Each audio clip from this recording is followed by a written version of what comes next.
This is Gio Woodley, the in-arena voice of the NBA G League's Osceola Magic, and you're listening to a presentation of Shreveport Mudbugs hockey. It's almost time to drop the puck. Let's send it ringside for the Landers Auto Group pregame show with the voice of the Mudbugs, Zach Grant. It's Great Outdoors Night at Hirsch Coliseum here at George's Pond, and well, I guess there's no fitting opponent better for Great Outdoors Night than the Amarillo Wranglers coming to town, making the trip east for this two-game series. The Bugs, with their victory last night, clinched a spot in the Robertson Cup playoffs here in the 25-26 campaign, so that's big for the Bugs, but they've still got lots to play for. Potential home ice in that playing round is still at stake and up for grabs here in the South Division, pending some of the other hockey games tonight. Oklahoma, they're still on the outside looking in. They can clinch with a victory and an Odessa loss tonight. But before we look ahead to tonight's matchup, let's take a listen back to last night's 5-2 victory in favor of the Bugs. Get her going, brother. Mark Borick drops the puck at center, and we are underway as John Burt controls it and plays ahead only to center, though. Get in. Cycles it back up to the blue line. Big blast there. Rebound cut down. They shoot, and the Mudbugs strike first with 14:40 to go. It's Charlie Birchfield. It's his 9th of the season, and it's an early 1-0 lead. Nice slot for Birchfield. Cuts down the middle. His shot. He scores. Birchfield was getting knocked out on the play, and he found a way to put it in the back of the net. It's 2 goals for number 22, and it's 2-0 with 9:59 to go in the first. Duke in the slot. His shot got deflected. Rebound. It's Duke Earhart who scored right out in front. It's 3-0 Bugs. A power play goal with 6:52 left in the first period. And off the side of the cage. Big hit there delivered as the Wranglers turned over to center. Now the Bucks bench is happy about that as their guy gets knocked down. That was Semengo. And then getting tripped over the line is Wolf Tommy. He grabs a hold of Lupo by the collar. And now we've got Vinny DiUlio mixing up as well in the corner. And all heck's about to break loose here in Shreveport. Everybody grabs the dance partner. DiUlio's got a hold of somebody down there in the corner. Linesman trying to separate them. The initial collision was Wolf Tommy got tripped up by Lupo. And then Wolf Tommy got up and grabbed him by a shirtful in his grasp. So we'll see who the penalties are on. DiUlio also mixed up that time. I believe that was with Koval. And now we'll see which penalty box door is open. Lupo being escorted to the box by the linesman. And now we got a big hit away from the play. Fair got knocked down and sends a cross-check the way of Semengo. He's going to grab somebody from behind, and here we go. The Donnybrook out in full effect here in the second period. DiUlio's got a hold of somebody around the linesman. Meanwhile, Mitchell Reed has a hold that time of Dolan as he tries to send a couple of forearm shivers. That's fair. Rather than Reed throws him down to the ice, and then Reed gets shoved from behind by Hedquist. And now the linesmen are trying to step in. There's only 2 of them out there. They've got a lot of work tonight. And now everybody looks like calmer heads are going to prevail as Lupo has a hold now of Semengo up at the blue line. Lupo initially was being escorted to the box, and he's still out there on the ice. And so it's Wolf, Tom, and Julie are going to sit, and we'll see. I'm sure Mitchell Reed is also going to sit. He might take everybody on the ice. Ball for Hoagland, left point, snaps it across right point. Back for Hoagland, one-time drive, and Hoagland snipes it from the left point. And it's 4-1, the second power play tally of the hockey game. And it's Evan Hoagland who gets this one. It's his 16th goal of the year, and it's 4-1 as he sniped it. To go on the power play, now into open ice Tremblay. At the circle, leaves it off, big drive, top shelf, they score! And the Bugs get one on the power play. The 4-on-3 works to perfection. It's John Burt who opens up the scoring again. It's his 14th goal of the season. It's the 5th of the game for the Freesonic Drinks. And the Bugs are back up by 3. The countdown on. The final buzzer's about to sound, and the Bugs take the 5-2 victory. It's a 3-goal win, including a pair from Charlie Birchfield. And the Bugs, who have struggled against Odessa 1-5 this year, the boogeyman that is the Wranglers, has left the building, just like Elvis. And hello to the playoffs as the Bugs, with the victory, clinch their spot in the South Division playoffs. Now to look at last night's contest. Bugs got the 5-2 victory. Amarillo had their time where they kind of clawed their way back in the game, made it close, but the Bugs end up taking the victory against the Wranglers to improve to 2-5 in the season series. We'll take a quick timeout. On the other side, we'll sit down with Bugs head coach Jason Soupy Campbell ahead of this one as the Wranglers and Bugs are set to do battle tonight on this Saturday here on the Bugs Broadcast Network. Hey, Mudbug fans, this is Duncan Welker with the Shreveport Mudbugs. DeFata & Associates Investigative and Risk Analysis Services has been conducting professional and private investigations for over 20 years. They offer both a full range of services to both businesses and individuals. Whether you need an investigator for a personal matter like a child custody case or suspect an internal theft problem within your business, DeFata & Associates can get you the information you need. Call Jerry and the team today at 318-635-9944 to talk about your case or visit them online at defatapi.com. For those that have fallen, I say get up. For those that are asleep, I say wake up. For those that are seated, I say rise. It is time. The world needs what we possess. The only hope for a dark world is the light of Jesus Christ. Let your light so shine. Thank you for tuning in to this Word of God Ministries message. Fireplace Specialties is a proud corporate partner of Shreveport Mudbugs Hockey. Fireplace gas logs, glass doors, wood stoves, mantled and grills, they've got it all. They're located at 8500 Box Road in Shreveport or on the web at fireplacespecialties.net. Once again, that's fireplacespecialties.net. Fireplace Specialties is your fireplace headquarters. Coors Light presents To Chill or Not to Chill. When your friend skips your favorite song on the playlist. End of friendship. Or choose chill because that song lives rent-free in your head anyway. And you're planned ahead by bringing Coors Light to the party. And the sound of that ice-cold can cracking open was music to your ears already. Coors Light. Choose chill. Celebrate responsibly. 2025 Coors Brewing Company, Golden, Colorado. This is Mr. Reed, and you're listening to the Shreveport Mudbugs Hockey on NATV and the Mudbugs Audio Network.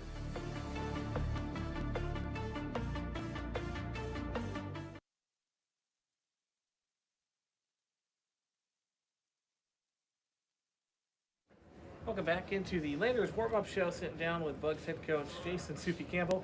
Big win yesterday, 5-2 victory. Had some shaky moments, but I think overall one of the better efforts out there this year. Yeah, we kind of got on them early, which was good, you know. Let our foot off the gas pedal there for a minute and kind of gave them the opportunity to get their one goal to get back in it. But we, again, kind of weathered the storm a little bit and then responded and ultimately just stayed ahead, you know. We didn't give up too many shots. Thought our power play did a great job. You know, probably might be our biggest night on the power play of the year. I'm not, if I remember correctly, but and then PK did their job when they needed to, and we took advantage of some opportunities. We had several other chances too, but their goaltenders came up big in a couple of sequences as well. They talked about getting on them early. Hodges didn't see a shot for the first 14 minutes of regulation. So a true testament to the start, both by the offensive unit and also the Blue Liners. Yeah, I really like that. You know, part of it is like, man, great job, guys. And then you're like, oh my gosh, the poor goalie, you know, just sitting there waiting, you know. It's that, to me, that's a hard situation to be in as a goaltender.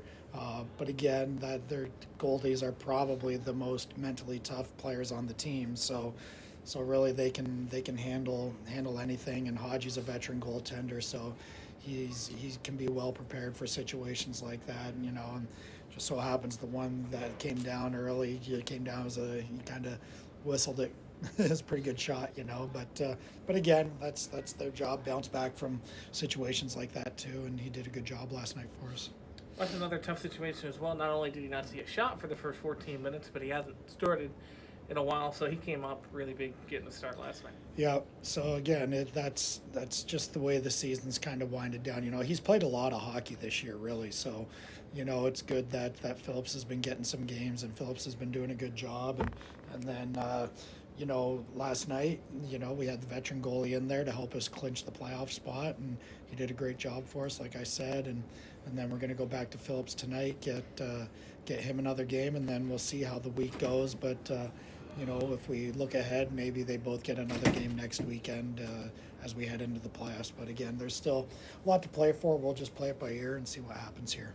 Now, we've been high on Charlie Birchfield since he got here, but another stellar performance from him. 2 goals, big part of the physicality, and he had a few other scoring chances as well. Yeah, that's what we were hoping he would bring to the table. Not necessarily all the offense that he's that he's been bringing, but the energy and the physicality and the work ethic and just dragging our team into the fight, and usually when you do that, you do reap some benefits on the offensive side of things, which he has, but he hasn't changed his game. He knows that if he's going to be effective, that's how he has to play, and he should keep doing it because it seems to be working right now. His lone cowboy took on 5 Wranglers after that one whistle there, so yeah. Definitely a big physicality. Now, after last night's victory, clinch a spot in the playoffs, so that weight's lifted off the shoulders for a little bit now, but there's still some things to play for, 3 games left. Does clinching kind of factor into the game plan at all? Tiny bit, but like you said, there's a lot to play for. Like, we're 1 point out of that 4th spot, that determines home ice advantage for us in the play-in series. From a business standpoint, it's nice to have that home series at in your own building, to generate a few more funds, from a business standpoint. But purely hockey, it just gives us an opportunity to have that home ice advantage for at least that first play-in series. Gives us last change, little things like that might play into factor when you're in that playoff hockey realm. All right, thanks for your time, Soupy, and good luck tonight. Thank you, Ziggy. Take a quick timeout. Back in a moment here on the Bugs Broadcast.org.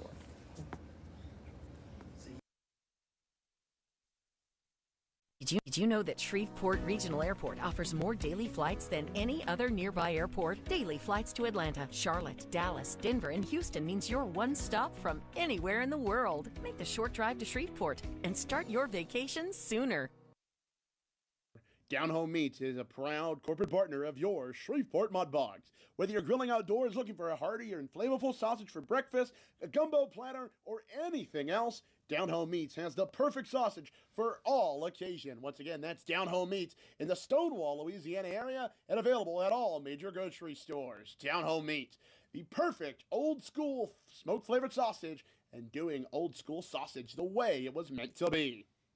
Get ready, Louisiana! Johnny's Pizza House is turning up the heat with our sweet the swamp pizza. Packed with crawfish, shrimp, a taste of crab, andouille sausage, bell peppers, onions, jalapenos, and a blend of Cajun spices, all smothered in delicious mozzarella cheese. It's the perfect bite of the bayou and the perfect meal for any Cajun crave. Try our Cajun Flint or dive into a sweet the swamp pizza bowl. A taste of Louisiana flavor is waiting on you. Let's share a slice today at Johnny's Pizza House. Hey, Mudbug fans, if you're looking for the perfect spot for a birthday party, corporate event, school trip, or any other private outing, just call us at George's Pond here at Hirsch Coliseum at 318-636-7094 to book your event today. Once again, that's 318-636-7094 here at George's Pond inside Hirsch Coliseum. This is Ramesses Tremblay, and you're listening to Shreveport Mudbugs Hockey on NATV and the Mudbugs Audio Network.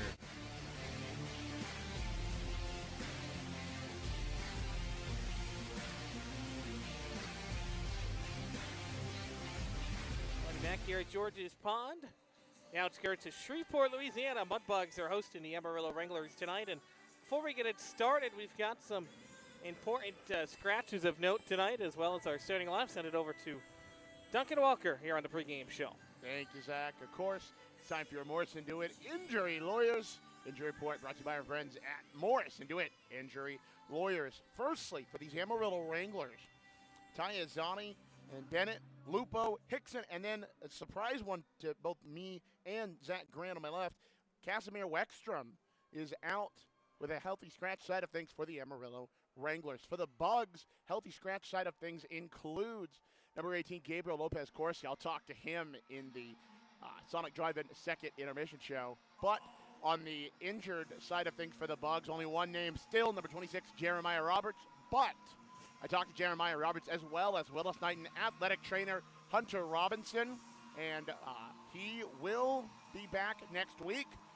Both of them have confirmed it to me, so it'll be good to see Mr. Jeremiah Roberts come back for the last week of the season. But that is all for your Morris and DeWitt Injury Lawyers, brought to you by our friends at Morris and DeWitt Injury Lawyers. Now as the Amarillo Wranglers make their way out from the tunnel, and the intro video plays here, get into your Whataburger starting lineups. Brought to you by our friends at Whataburger. Whataburger, just like you like it. Firstly, for the aforementioned Amarillo Wranglers, at the left wing, number 74, Ian Boers. At center and taking the opening faceoff, number 39, Jake Thornton. And at the right wing, number 9, Jackson Nishine. At the left defense, number 14, Hayden Hedquist. And at the right defense, number 12, Tavon McCorster. And getting the start in between the pipes, number 35, Brock Reed for the Amarillo Wranglers. Of course, these Wranglers are led by head coach Michael Hill. Assistant coach is Lucas Stern. Team medical provider is Lisa Johnson. And the head equipment manager of the Amarillo Wranglers is George Escamilla. Now, let's go over your Whataburger starting lineup here for Shreveport Mudbugs. Firstly, at the left wing, number 38, Chase Sakrisky, taking the opening faceoff, and at center, number 21, Jared Greiner. And at the right wing, number 9, Ryan Barrett. At the back line, at the left defense, number 2, Mitchell Reed. And at the right defense, number 4, Johnny Burnt. Getting the start in net tonight for the Bugs, and between the pipes, number 35, Ethan Phillips. Of course, your Bugs, as always, led by head coach Jason Soupy Campbell. Assistant coach is Brett Smith. Honorary assistant coach is Chris Lane Willis. Knighton athletic trainer is Hunter Robinson. And, of course, your head equipment manager is Billy T. Welker.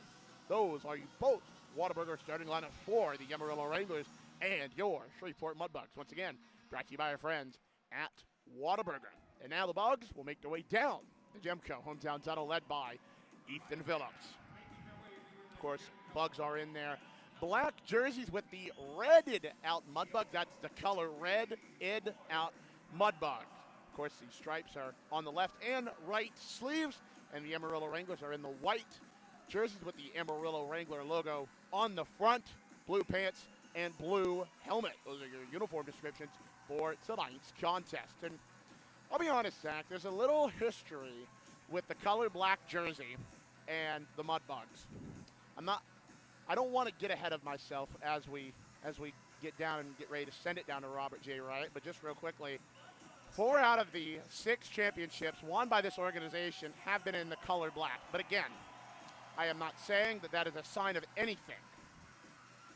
Just an interesting fact. But now, we're going to send it on down to Robert J. Wright. Bugs fans, time to raise the roof and start with the right team. Tonight's Mudbugs, Bayou Roofing, starting lineup. And tonight's Mudbugs starters are accompanied by members of Mudbugs Youth Hockey.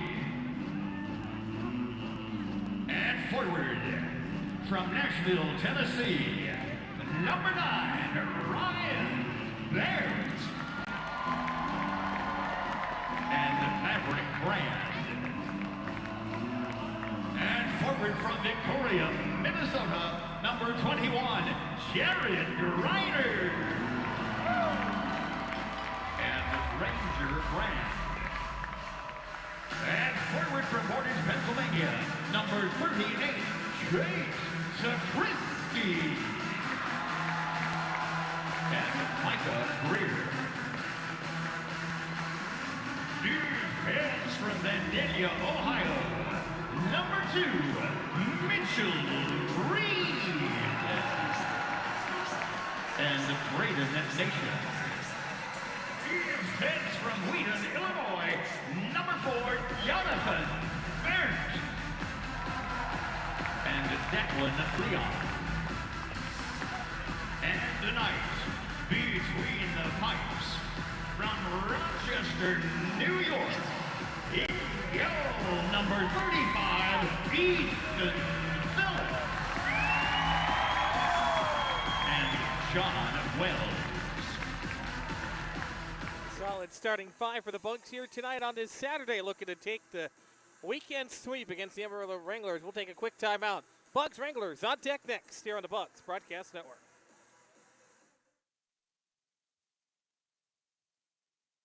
Congratulations! You kept a plant alive another day. You deserve a refreshing reward. Introducing new Whata-Freshers from Whataburger. You finally returned a text. Thumbs up emoji. You hung up a shirt. You changed a light bulb. You walked the dog around the whole block. Attaboy, it's treat time. The new prickly pear raspberry Whata-Fresher from Whataburger. An icicle treat for every small feat. Whataburger. Down Home Meats is a proud corporate partner of your Shreveport Mudbugs. Whether you're grilling outdoors looking for a hearty or flavorful sausage for breakfast, a gumbo platter, or anything else, Down Home Meats has the perfect sausage for all occasion. Once again, that's Down Home Meats in the Stonewall, Louisiana area and available at all major grocery stores. Down Home Meats, the perfect old school smoke flavored sausage and doing old school sausage the way it was meant to be. For those that have fallen, I say get up. For those that are asleep, I say wake up. For those that are seated, I say rise. It is time. The world needs what we possess. The only hope for a dark world is the light of Jesus Christ. Let your light so shine. Thank you for tuning in to this Word of God Ministries message. For the big, small, short, tall. For the thinkers and the doers. For old friends. Coca-Cola. For everyone. Hey, this is Tyler Hodges, and you're listening to Shreveport Mudbugs Hockey on NATV and the Mudbugs Audio Network. Remove your caps and hats. And join in the singing of this evening's national anthem. Please welcome back to George's Pond, Kayla Meehan.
The official healthcare provider. All right, back here at George's Pond, pre-game festivities wrapping up, and we're about set to go for hockey on a Saturday night between the Bugs and the Wranglers. Mudbugs come in at 26, 21, 3, and 6, now clinching a spot in the South Division playoffs. And again, as we kind of talked about in the open, it's not about if we're going to the playoffs, it's about where we're going to the playoffs, and that's what tonight and the 2 games next weekend will help kind of iron out here for the Bugs. No, absolutely. I mean, the idea is you want to win every remaining game, including tonight, so you can get that home playoff atmosphere inside George's Pond here at Hirsch Coliseum, because, well, I think a lot of people will tell you over the last 10 years, the Bugs have been a junior organization, and even back in the day, in the WPHL days here in this building, Zach, the atmosphere is like none other. I mean, and even in the building across the way, across the parts of the Red River, formerly the Century Town, now the Berkshire Grocer Arena, Mudbug playoff home hockey atmosphere is like nothing else. And you get the feeling the Bugs want to achieve that. Now, the question is, how we're going to achieve it? Well, again, just got to win these next 3 games, or get some help. Either way, just got to do it right. So last night we had Hirsch Hits night. Tonight we got Great Outdoors night. You know, there's a lot of good there's a raffle going on outside, outside of the main rink, of course, on the concourse. And there's a lot of good stuff being raffled off, but hopefully everybody was so moved by my inspiring speech. But you know what? Nonetheless, boys up on their feet, signals thrown around. Chase Chris got the face off, and Zach, it's time for the oh-so-magical words. I'm excited. Let's get her going, brother. It's game 57. We're off and rolling on this Saturday night. Glad to have you tuning in with us this evening on Mudbugs Hockey as John Burt will wrap it around the end wall of the defensive end. He's got it back now behind the net after it was turned over by the Wranglers. Here, Griner slides it off the far side half wall. At center ice, it's intercepted by the Bugs, brought in over the line now by Sikrisky. Dances around the defender, hits the brakes, and then lost the puck. It's flipped off of the boards, but it stays in play as Ryan Barrett got it for a moment before it's eventually played up ahead and given chase as Amarillo into the offensive zone. It's Naisheim, their newcomer. He had a goal last night. He had the first goal on the first shot of the game for the Wranglers, which came almost 15 minutes in. Got it right past Tyler Hodges last night. Ethan Phillips gets a start in net. We'll talk about him a little bit later on. Hit there at center ice. Gronder knocks the man off the puck. It's loose and trickles in over the blue line for a moment. Bugs will play it back out into their own zone. Just about a minute gone here. Good crowd on hand on this Saturday night. Going to get an icing whistle here coming up. Bring it all the way back down. Great crowd on hand. And Zach, as always, every icing this season has been brought to you by our friends at Louder Baking Company. That's Louder Baking Company. And speaking of Louder Baking Company, they make some good cakes. And speaking of cakes, want to say a big hello and happy birthday to Grandpa Dom DiUlio, the grandfather of number 32, Vinny DiUlio. Happy birthday to Grandpa Dom DiUlio, watching wherever he may be. Got to be happy the last couple of weeks the way they've gone. Vinny's been solid all year, but he's been really hot as of late as it's controlled by Hegarty along the far wall. Drops it below the goal line. Rasega throws it out. High slot. It's Koval. He hesitates, then fires one. They push it wide. Rasega will track it back down along the far half wall. Sticks it into the corner. Behind the cage, it's Reed who's knocked off the puck by Hegarty. They battle for it there. Right behind Ethan Phillips, who looks over his left shoulder, standing at a crease. Puck trickles over to the far corner now. Hegarty will work it free out of traffic. Cycles down low. Up top for Koval now. At the left circle. Didn't corral it cleanly. Now he plays it off the wall. It's intercepted and brought up by Evan Oakland. Oakland snaps it across. Left side. They've got a chance into the offensive zone. Shot there is on net. And getting a piece of it that time with the netminder Brock Reed getting to start tonight. Net came off. He get a whistle. So speaking of the goaltenders, Ethan Phillips again getting a start tonight. He's 8-6-2. He's been really hot as of late. He has now under 2 goals a game. 1.95 goals against, 934 save percentage. His last start with at Odessa was a shootout loss, but well, that was a heck of a game, wasn't it? Oh yeah, no, that was an interesting game, and well, some would say that there were other contributing factors in that game, but you can't blame those factors. If you're Ethan Phillips, you have to rebound and recover, and although he hadn't been tested quite yet, I get the feeling he's going to do just that, rebound and recover from his last start, as you mentioned last week in Odessa. So here is Vinny DiUlio to take the offensive zone dry. 18-14 left in the scoreless first period. Tied up off of the draw. Amarillo eventually will track it down in their own zone, but there goes Semenko throwing the body around. Goes along the far side half wall. Held in for a moment by the Bugs, but Amarillo's going to work it ahead to center. Now intercepted. Here's Vinny DiUlio. Streaks into the zone. Down the right side. His shot. Kick save. Rebound coming down the slot. The Bugs score. Not even 3 minutes in. The Mudbugs strike first. It's 1-0. What a chance that time off a giveaway in front. Right at center ice. DiUlio stole it away. He struck down the right wing. He shot it. The kick save went right to Liam Wolf-Talby. And the Bugs are up 1-0. Love that. Liam Wolf-Talby able to find that opportunistic rebound that came off of Brock Reed and give the Bugs a 1-0 lead. Love it. Love it, love it. So we kind of talked about Vinny DiUlio's grandfather's birthday, and well, he just watched his son get an assist. Could have almost had a goal too, but it was a great save initially by Brock Reed, but he kicked it with his right skate, and it went right to Liam, who was set up perfectly. That's how they drew it up, and that line continues its hot streak. Absolutely, and you know, it's funny, we talk about their hot streak in terms of points, and I talked about it last night, but this line of Semenko, DiUlio, and Wolf-Talby, physical line, and mind you, it's not a very tall line.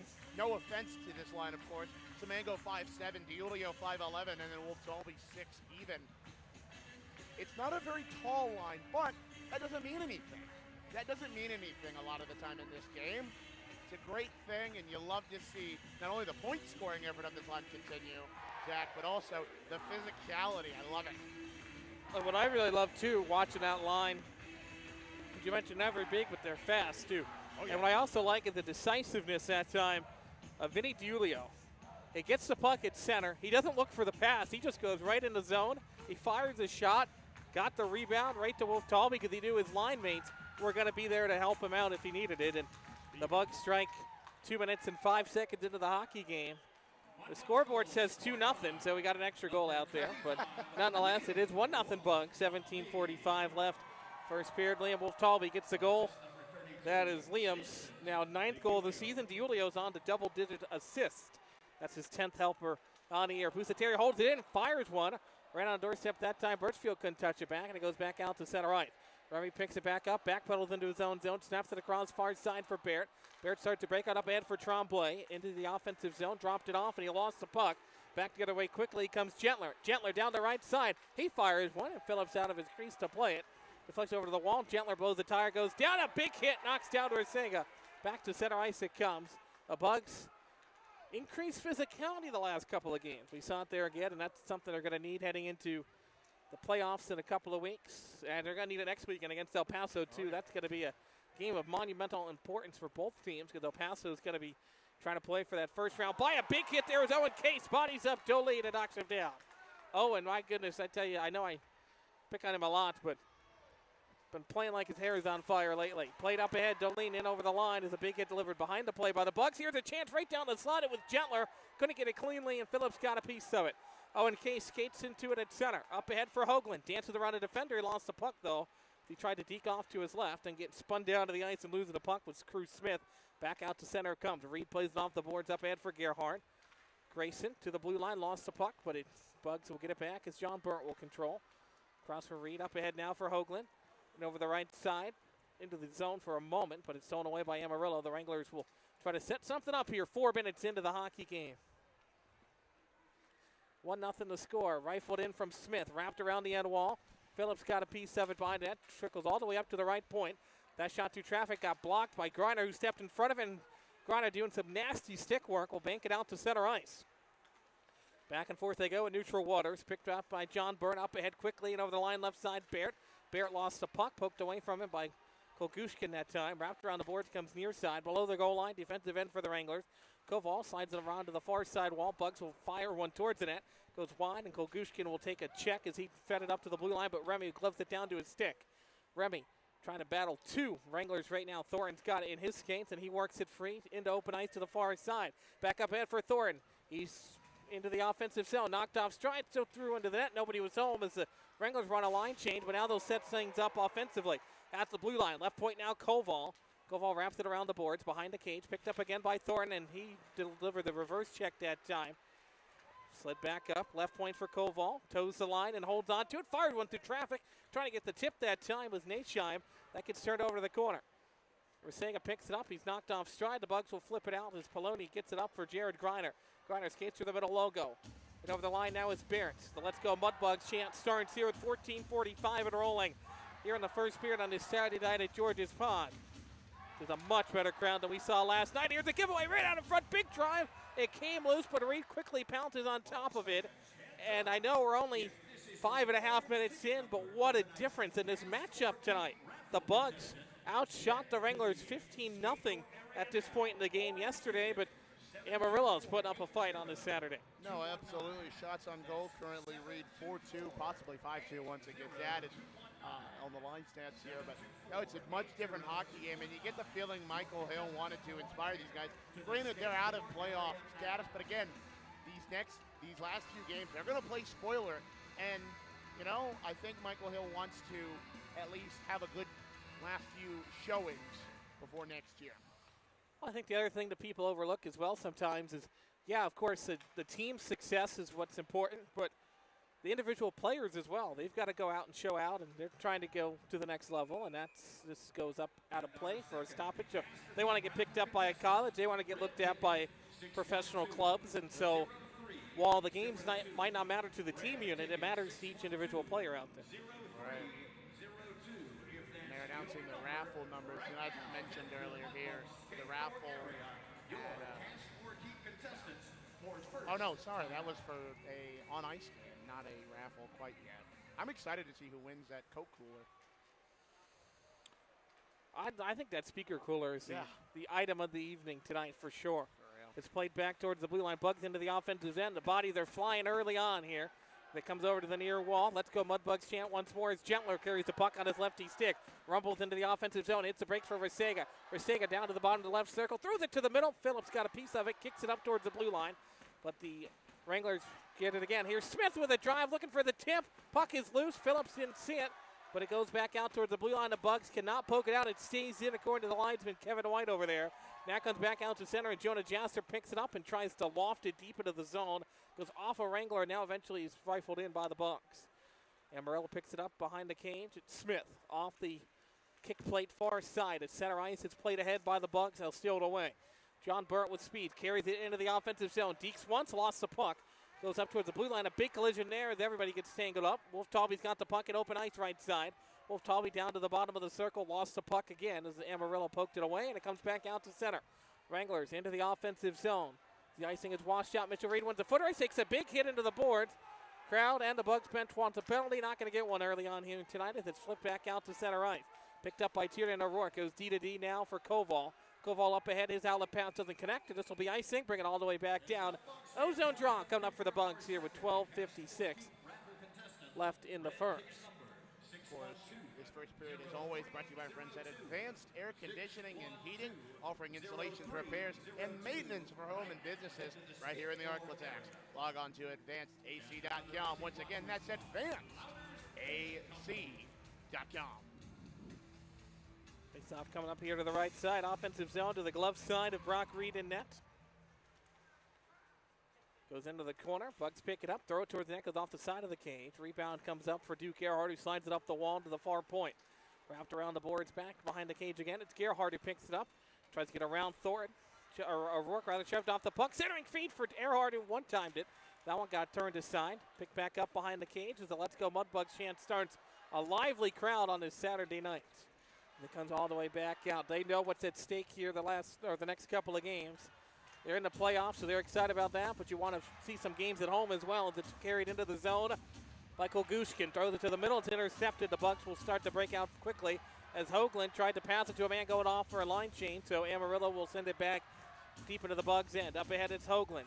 Off of the boards for Gerhardt. Grayson's got a touch on it. Spins towards and fires towards the middle. Waiting that time was Earhart. Couldn't get a piece of it, though, and it's backhand in. Bugs have to tag up. Amarillo picks it back up at center. Spinning off a defender that time was Nasham. He works back into his own zone. At the circles, it's Ethan Ogle. 6'3" defenseman, 11 points for him on the season. We'll send it into the Bugs' end. Mudbugs pick it back up, starting to center. Griner goes off his skate and goes right to the stick of Gentler, who fires it in for Amarillo. Behind the cage now, Owen K steals it away. He'll wrap it up the far side boards. Comes back near side now with it for Evan Adams.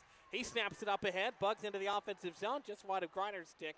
Goes into the near corner. Offensive end for the Bugs. They've got it back. Below the goal line, thrown out in front. Goes off of Reed in net, and he turns it aside. Goes over to the far half wall. It's flipped back out to center ice by the Bugs.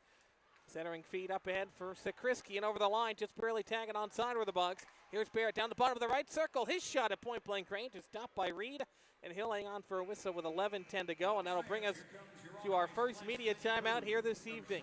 Back and forth hockey game, but the Bugs have the difference on the scoreboard. Liam Wolf-Talby with the goal, and it's 1-0 here on the Bugs Broadcast Network.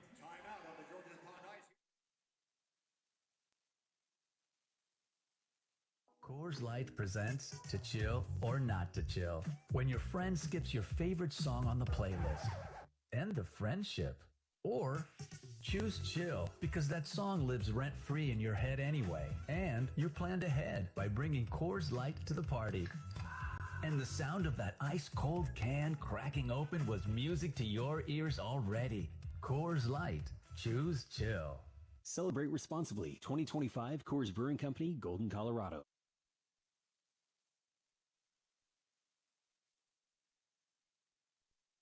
This is Mitchell Reed, and you're listening to the Shreveport Mudbugs Hockey on NATV and the Mudbugs Audio Network.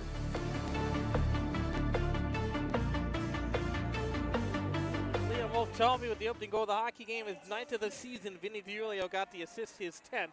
At the 17:55 mark, not even 3 minutes in. And now, as we sit with 11:10 left to go in the first, it's 1-0 Bugs. And Before we get back to action, I'd like to remind you that Mudbugs Hockey is always brought to you by our friends at Sonic Drive-In. This is how we Sonic. So the Bugs, the season coming to a close here in the 25-26 campaign, but there's some exciting things cooking up next season. Absolutely, Zach. Of course, if you're listening and you're not at tonight's game, that's okay. 26-27 season tickets will go on sale on March 30th. That is March 30th. That is Monday, March 30th. Renewals must commit, for those of you who renew your season tickets, by April 30th. And then, of course, May 1st, all the rest of the current season tickets will be released for anyone to buy. Of course, if you renew that, we'll get back to that later. John Burns' shot turned aside. Hegarty will flip it up the wall to the middle. Now it's Darlene who plays it in. Behind the cage, foot race for going to be won by John Burnt. Johnny Burnt, what a special player he's been all year for the Bucks. His Tremblay will throw it to the middle. Up ahead with speed. Down the left wing is Jasser. Up the shadow of the boards. Throws it to the middle. Had the trailer. Couldn't poke it home with Birchfield. And now there's a big collision over there as Jasser gets wrapped up. Birchfield comes into patrol. Charlie's no stranger to physicality out there. He's fitted nicely here since coming to the Bugs. And he had a big game last night, of course. The opening 2 goals of the game for the Bugs. But nothing doing there. The linesman quickly in with 10:47 to go. Yeah, I think they were prepared based off of last night's game. But to finish for the 26-27 season ticket renewals, if you do pay in full by that May 1st date, you will not only receive a gift from us, but you will also be entered into a raffle drawing. So basically, renewals must commit by April 30th, and season tickets for next year will go on sale Monday, March 30th at 10 a.m. So that's only a couple of days away. Oh, so yeah. Be sure to get all ready as Gerhard got his stick slashed out of his hand. He looks right back at the referee. The puck stays in the offensive zone for the Bucks. Comes along the near side half wall. At the top of the right circle, it's Erhard. Tries to play to the middle. Big drive from the blue line. Poloni got hit as he shot that one. Physicality again, no stranger to these two teams after last night. And it's carried ahead by Amarillo into the offensive zone. Bounces off the boards right to the stick of Gallagher. Did not see him last night. Gallagher's shot turned aside. Rebound comes out in front, and the Bucks will poke it ahead out of the zone. Flipped with speed down the right wing. It's Duke Erhard. He fires one, and Reed steps in front of it. Got a piece of it to the near side half wall. Played up the boards back to center. Picked up by Remy Pusatili. Goes D-to-D with Adams. Adams will dump it in off of Gerhard. Goes around the far side for Duke Erhard, who picks it up. So Erhard and Gerhard on the same line. That's the broadcaster's dream. It's played back into the Bugs' end. Amarillo into the offensive zone, but it's immediately turned aside by Adams. Adams tried to throw it to the middle for Hoagland. Somehow got to his stick. Up the wall for Semengo. Snaps it across into open ice again.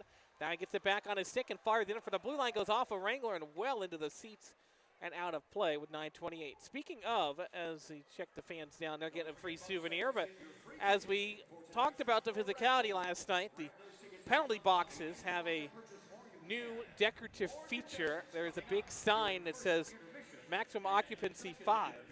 So, yeah, that was everybody on the ice got a penalty. First time I've ever seen that live, so that was fun. Yeah. And they fit in there, not by much, but they certainly did.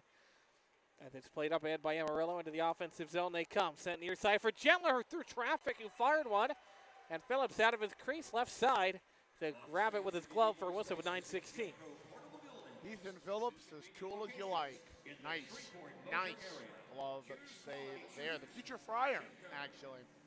So, of course, he's going to play college hockey at Providence. And speaking of college hockey, there's a lot going on in college hockey. We'll get into that as part of the Shreveport Regional Import First Intermission scoreboard update. Of course, last night, Michigan, the Wolverines, they took the win. Cason Musket, Mudbug alumni, got a really nice goal. It's a tip-in goal, and I think honestly, he likes those goals.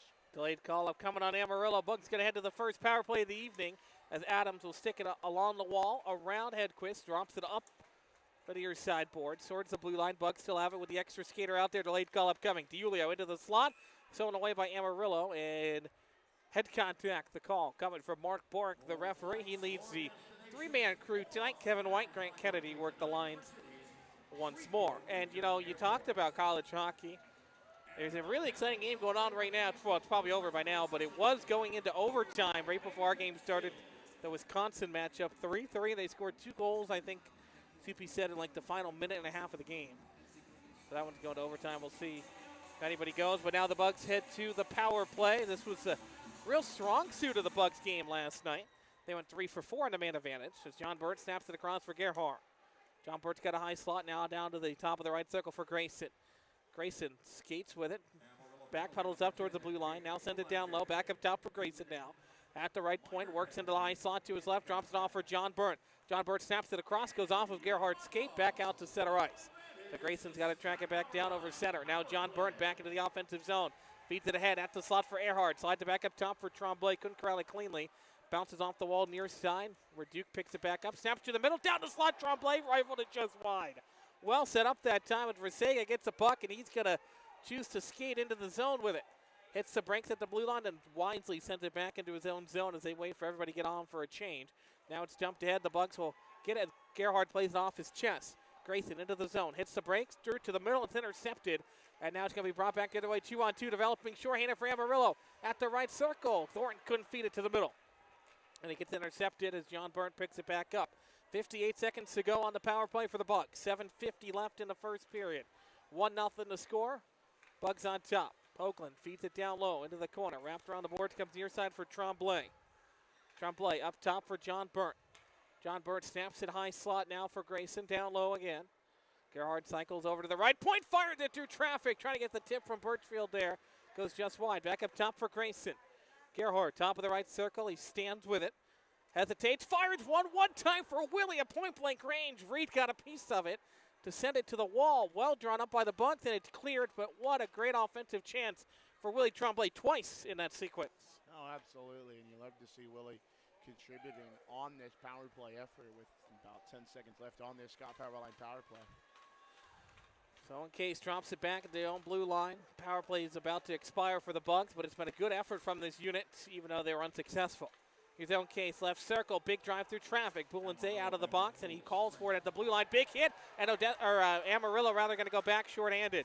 Birchfield gets knocked down behind the play. Referee's got his arm up. It's touched up by the Wranglers, and a second straight power play for the Bugs. So it looked like it's Cruz Smith going to be the guilty party for cross-checking, and he's yapping all the way to the box with the referee. But so that is a unsuccessful power play, though one that got pressure, and now they go right back on it. Yeah, no, it'll be Cruz Smith, 2 minutes for cross-checking, and of course these Bug fans are going to get pumped up once again for this Scott Powerline power play. And, you know, every time a ref arm goes up, I'm always, I like to make a game out of it. How quick can the goalie get to the bench? And I think the goalies make a game out of it too. Sometimes I see Ethan Phillips and even Tyler Hodge. Could be crucial. Yeah. Oh no, well, I mean, it's not only is it crucial, obviously, but I think they like to have a little fun with it sometimes. Oh, absolutely. But no, I mean, it definitely could make a huge difference. Now, not as much, I guess, in the college game because you're going to sit the penalty anyway. It doesn't, you know, the goal during the late penalty does not wipe the infraction out. Here's a big drive, goes off the crossbar. Great shot from the slot again. Now goes back up top. Evan Adams tries to throw it into the zone, goes off a Wrangler body. 5-car pile up with it right there at the blue line. Bugs are poking at it in to come help. Owen Case is trying to work it free through Adams' skates. It looks like Ferrer's got it in his blade as well. Now it works free for Semengo. Spins off a defender at the top of the right circle. Lost the puck into the corner. Birchfield delivers a hit that time. Really throwing the body around here this weekend against Amarillo as it's played again, another pile up in the corner. So that's wasted off a good 40 seconds of this power play already. Amarillo might have a game plan on this kill. It's been working so far. Rasega's got it behind the cage. Looks to work around a Bug. That's Sakrisky. Now Adams will shove his man against the wall behind the goal line again. Tied up halfway through the power play, and the Bugs don't even have a shot because Amarillo's played it against the wall. It goes into open ice. If that would have been corralled cleanly by Birchfield, would have been big, but now we've got hand pass called with 5:38, and now Semengo John away that time with Tiernan O'Rourke. Those two didn't like each other last night, and it looks like that's going to continue here this evening with 5:38 to go in the first. Yeah, I think not only O'Rourke got a little bit of a jawing there, but I think also Hayden Hedquist, I think, got the shove, and then Tiernan O'Rourke got the jawing. So kind of a 2-for-1 there from Joe Semengo. I got a text from my dad. Looks like Wisconsin won 10 seconds into overtime. Wow. Which is a lot like the way Quinnipiac won their first national championship in 2023. Oh, yeah, I remember that game. Lucky enough to be at that game in Tampa. It's a Frozen Four, one of the best experiences. If you're a hockey fan, like most of you should be listening to the Mudbugs, go to a Frozen Four. You will not regret it, I promise. And Tremblay gets hauled down at center. No call up coming. It looked like he just blew a tire that time. Now it's brought in over the line by Grayson. Grayson hits the break to the circle, gets knocked down, and takes a couple of cross check. He's got the puck in his skates. Crowd wants a penalty, not going to get one. And now we do have a delayed call. It's going to go against the Bugs. It looks like there was Gerhard retaliated behind the play. He's going to sit, so wipe out the 17 seconds of the power play. We're going to skate 4-on-4. Slashing the call on Grayson for retaliating. Cruz Smith down there giving the golf clap down there in the box.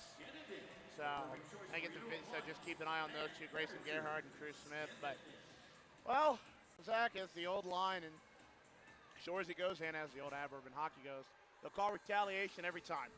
So I hate to see it because it wipes out a power play effort that really didn't get started because the Amarillo Wranglers were able to contain it weirdly in their own zone for, what, a minute almost? Gosh. And so it just wipes out that Scott Powerline power play effort. But, yeah. You know, I can't say I've ever seen that game plan on the PK, but it works pretty well. I mean, it wasted off half the power play as Wolf Talby plays it forward at center. O'Rourke will steal it away. Wranglers cycle back into their own zone as the Boot Birds start raining down here at George's Pond. Here's O'Rourke at center. Now back for Koval. Smith out of the box, so it's now an abbreviated power play for 1:40 for the Wranglers. Amarillo sets it down behind the cage. Now starts to break out up the right side. O'Rourke, who carries it forward, up ahead to Versailles, goes off his stick, and the Bucks clear it down. As Amarillo was on a change anyway, so not sure they would have gotten much doing offensively on that possession. Now Cruz Smith will work off to the right face-off circle. Cycles it back for Resega. Resega up the center of the ice, across the red line. Now carries it across the blue line, around two defenders, works the bottom of the circle, threw it to the middle for Thornton, and Remy got a piece of it to wrap it around the wall. So no scoring chance that time for Amarillo. Remy kicks it with his skate. Now Griner will rifle it off the boards, and he gets the clear all the way down, midway through the kill. Good clearing on this first-choice personnel penalty kill by the Bugs. Down to a minute, well, now 55 seconds and rolling. Wranglers will carry it ahead again. Resega over the blue line, left side. Swings it back to the point for Gentler. Gentler leaves it off for Smith. He snaps it across to the right point. Back for Gentler, a one-timer, stopped by Phillips. Rebound comes out. He got another big save that time. Gentler slides up the wall now. Resega again for Smith. Smith, high slot. He's got it. Walks down the middle. Now for Resega. Cuts into the slot himself, moving to his right. Now works over towards the boards. Swings it up top for Gentler. Gentler almost mishandled the puck that time. He gets it back, though. Toes the blue line and snaps it across again to the right point. Back near side for Smith. Smith walks towards the net. Now to the hash marks left side along the board. Sends it down low. Bugs get a piece of it. Can't clear it, though. Wranglers hold on to it. It's Haggerty. Haggerty up top for Resega. 5 seconds to go on the power play for the Wranglers.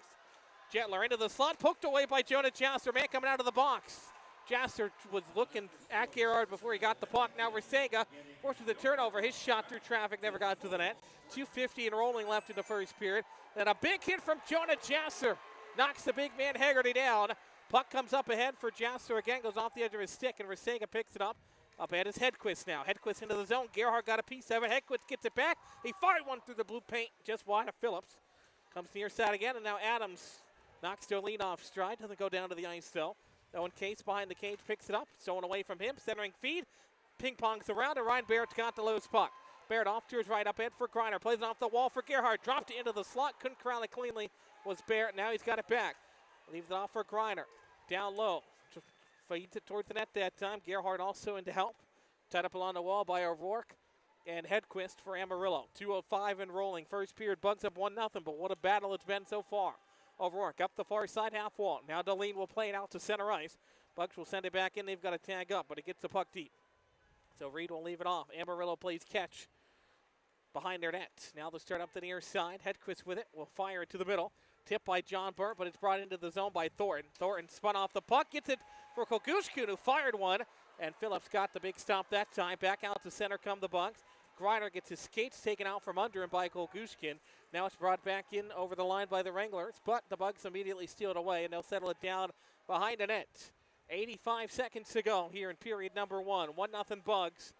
Shots, I would imagine, are fairly even at this point as that's rifled in. Going to be touched by Phillips, but he'll leave it off now for his deep pair to cycle it around the zone. Reed starts it up ahead for Wolf Talby, gets it to the middle, throws it towards Julio. This is going to be icing potentially. Vinny wins the foot race to it as he undercut the defender. What a move there by Vinny. Big hit behind the play. Bucks hold on to it offensive end. Thrown towards the middle again. Here's Vinny Julio in the slot, knocked off the puck. It goes up to the blue line and stays in though. Centering feed for Semengo. He touches it backhand across for Wolf Talby, who fires one off the top of the glass. Goes off the cage and then throwing the body around again. That time was Vinny Julio, another physical player out there for the Bucks. 45 seconds to go first period. Behind the cage, Julio. He's shoved off the puck there below the goal line. Works to the near side. Good battle going on behind the net now as Julio held against the boards that time by 55 and white. That's Tarasenko. Didn't call his name last night either. This will be icing with 29 seconds to go. Bucks get an offensive zone draw, but my goodness, we've got a game here on this Saturday. Oh, absolutely. And that was just a chaotic 30 seconds. Gosh. Bouncing pucks, bouncing bodies, and, well, bouncing just about everything else almost. Oh, man. What a crowd here tonight. It's not the fullest we've seen George's Pond, but it's one of the loudest for sure. They're into it here tonight. Oh, yeah. Trying to propel their boys to home ice advantage in the first round. The face-off one back to the middle, though, when Case picks it up. And Amarillo had 5 guys sitting on top of the bench ready to change if they couldn't change after the icing. But the Bucks have an offensive advantage. Birchfield slides up the wall, far side point for Case. Case around Boulenze. Case down to the bottom of the circle, fires it, and Owen Case scored from point-blank range. He goes down to the goal line, and he rifles it past Brock Reed. It's 2-0 Bucks as they score with 11 seconds to go in the first. Tough angle shot for Owen Case. I love it. OHIO, boy, right there. I love it. Owen Case, as you mentioned, right down to the goal line. Tough angle shot right past Brock Reed. Oh, my gosh. Love it. Ah. So, by the way, for those of you tracking at home, especially the Case family that we know always listen to the game, that's 5 goals for Owen now. And he has a pattern. We talked about it in Odessa. He had 2 goals against New Mexico, then 2 goals against Odessa. So that means he's got to get another one here tonight because this is the last time we play Amarillo. He's got to keep the streak going. No, absolutely. Wow, what an effort that time. Got the turnover. And he did the dirty work at the blue line just to get the puck free, and he carried it down to the red line and then basically almost like a volleyball player going down the tape of the net. That's what he did there. Oh, he really did, and it just, oh, sometimes tough angle shots are the best ones when they go in, mind you. I love them. But either way, Bugs lead 2-0 with 11.1 left. And by the way, you were asking about the shots earlier.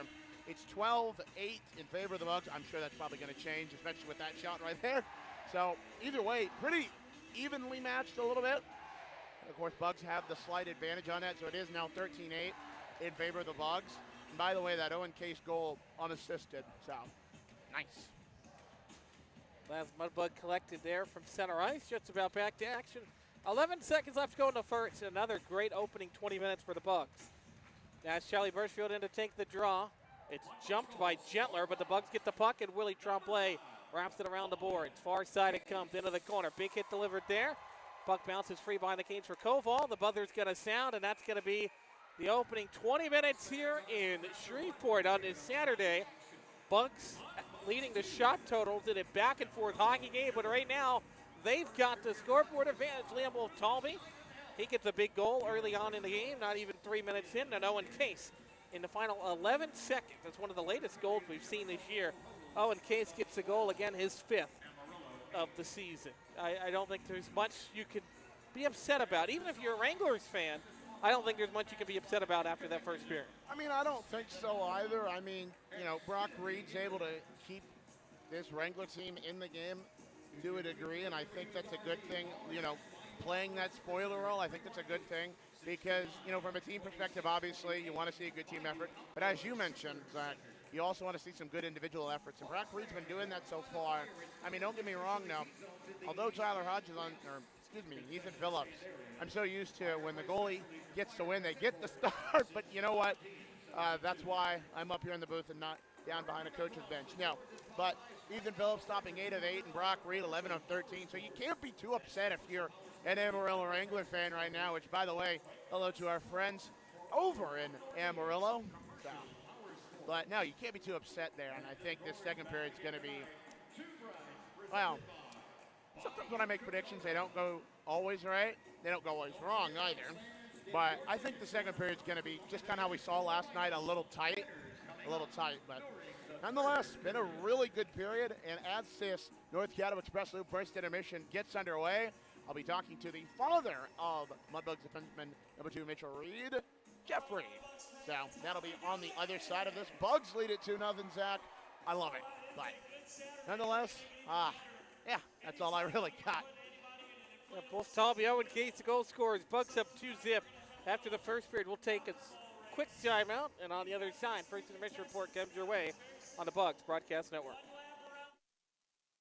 Hey, Mudbug fans, this is Duncan Welker with the Shreveport Mudbugs. DeFata & Associates Investigative and Risk Analysis Services has been conducting professional and private investigations for over 20 years. They offer both a full range of services to both businesses and individuals. Whether you need an investigator for a personal matter like a child custody case or suspect an internal theft problem within your business, DeFata & Associates can get you the information you need. Call Jerry and the team today at 318-635-9944 to talk about your case or visit them online at defatapi.com. For those that have fallen, I say get up. For those that are asleep, I say wake up. For those that are seated, I say rise. It is time. The world needs what we possess. The only hope for a dark world is the light of Jesus Christ. Let your light so shine. Thank you for tuning in to this Word of God Ministries message. Fireplace Specialties is a proud corporate partner of Shreveport Mudbugs Hockey. Fireplace gas logs, glass doors, wood stoves, mantle and grills, they've got it all. They're located at 8500 Box Road in Shreveport or on the web at fireplacespecialties.net. Once again, that's fireplacespecialties.net. Fireplace Specialties is your fireplace headquarters. Coors Light presents To Chill or Not to Chill. When your friend skips your favorite song on the playlist. End the friendship. Or choose chill because that song lives rent-free in your head anyway. And you're planned ahead by bringing Coors Light to the party. And the sound of that ice-cold can cracking open was music to your ears already. Coors Light. Choose chill. Celebrate responsibly. 2025 Coors Brewing Company, Golden, Colorado. Did you know that Shreveport Regional Airport offers more daily flights than any other nearby airport? Daily flights to Atlanta, Charlotte, Dallas, Denver, and Houston means you're one stop from anywhere in the world. Make the short drive to Shreveport and start your vacation sooner. Down Home Meats is a proud corporate partner of your Shreveport Mudbugs. Whether you're grilling outdoors looking for a hearty or flavorful sausage for breakfast, a gumbo platter, or anything else, Down Home Meats has the perfect sausage for all occasion. Once again, that's Down Home Meats in the Stonewall, Louisiana area and available at all major grocery stores. Down Home Meats, the perfect old school smoke flavored sausage and doing old school sausage the way it was meant to be. Get ready, Louisiana! Johnny's Pizza House is turning up the heat with our sweet the swamp pizza. Packed with crawfish, shrimp, a taste of crab, andouille sausage, bell peppers, onions, jalapenos, and a blend of Cajun spices, all smothered in delicious mozzarella cheese. It's the perfect bite of the bayou and the perfect meal for any Cajun crave. Try our Cajun Flint or dive into a sweet the swamp pizza bowl. A taste of Louisiana flavor is waiting on you. Let's share a slice today at Johnny's Pizza House. Hey, Mudbug fans, if you're looking for the perfect spot for a birthday party, corporate event, school trip, or any other private outing, just call us at George's Pond here at Hirsch Coliseum at 318-636-7094 to book your event today. Once again, that's 318-636-7094 here at George's Pond inside Hirsch Coliseum. This is Alexis Tremblay, and you're listening to Shreveport Mudbugs Hockey on NATV and the Mudbugs Audio Network.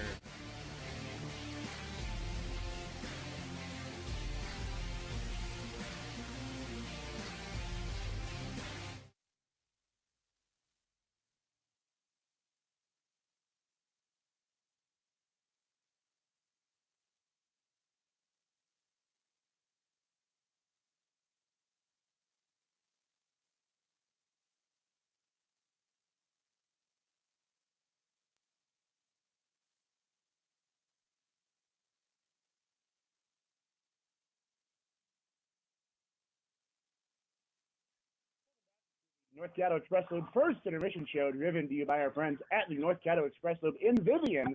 Mention the discount code MUDBUGS25 to get 10% off your service. Now joining me, former Mudbugs player and former Mudbugs head coach, Carlos Zernis. Zerny, welcome in. Hey, thanks for having me. Oh, long time. Oh, love it. Thanks for asking me, and I appreciate it. Of course, Zerny. Now, Zerny, tonight we are taking on the Lone Star Brahmas, a team that you've not only had experience with at not only the playing level, but also the coaching level here during the junior era of the Mudbugs. Who's that team? Never heard of them. But anyway, that's just picking on Dan Wildfong right there. So no, obviously that's a great rivalry down there, right? Comes from the CHL days, right? And with Muskie going at it with Dan, and then kind of continuing. Now it's continuing. Now Soupy's going against him, and Smitty, and I love it. I just love it. But that's one of the in junior hockey. I think it's one of the most traditional rivalries there is. You kind of look across the board from pro hockey now to junior level. Absolutely, and it's funny you mentioned the pro days. Of course, when Dan Wildfong took over. Basically, I would say, if not the entire organization, well, actually the entire organization. Of course, you mentioned Muskie going at it with him a few times, and those games are always fun. Even when I was about 4 or 5, I kind of had a sense of how big the rivalry was, Zerny. Now, Zerny, of course, there's been a bit of a saying around here that you how do I put this nicely? A little bit owned the Lone Star Brahmas in your coaching tenure here with the Bugs. Is that right? Well, we were fortunate enough. Let's just say that. I don't want to say too much on it, right? So we were fortunate enough to get the better side of it. So anytime I see Dan and on recruiting spells, and obviously talk to Dan quite a bit and all that kind of stuff, always tend to mention that went better half, and obviously the great. That's still the one of the greatest. I thought obviously my coaching career. And just a game 5 against Lone Star at home in playoffs, right? Kind of best out of 5. So it was one of those great games and great series where we're fortunate enough to end up winning the title that year. But that going through them, it felt like a final, right? So it felt like a final game because they're well coached, good team, good ownership, and that's what makes it great. Absolutely, and. Speaking of that Robinson Cup championship team, I talked to your captain of that team, Dominic Procopio, last week, and he's a nice guy. Of course, we being me and my dad and the rest of my family, we met him during his time in Huntsville, and he's had a lot, both good and some funny stories about Zerny. Of course, one of the things he said was that you're intense and passionate, and I think almost everybody will say that, Zerny, but. As for the stories of Dominic Procopio, what was one of the things you had with Dominic Procopio on that Robertson Cup championship winning team? Well, Dom is, first of all, right? You're saying he's a nice guy. Yeah, he is. Have you seen him on the ice? Obviously, you've seen him on the ice. He's wrecking havoc out there and basically kicking ass and taking names down there, right, and cashing paychecks. So that's Dominic Procopio right there in a little bit of a nutshell. Again, same thing. There's a guy that plays with extreme passion, unbelievable leader in a locker room, right? And he's just the ultimate pro, like even in junior hockey, right?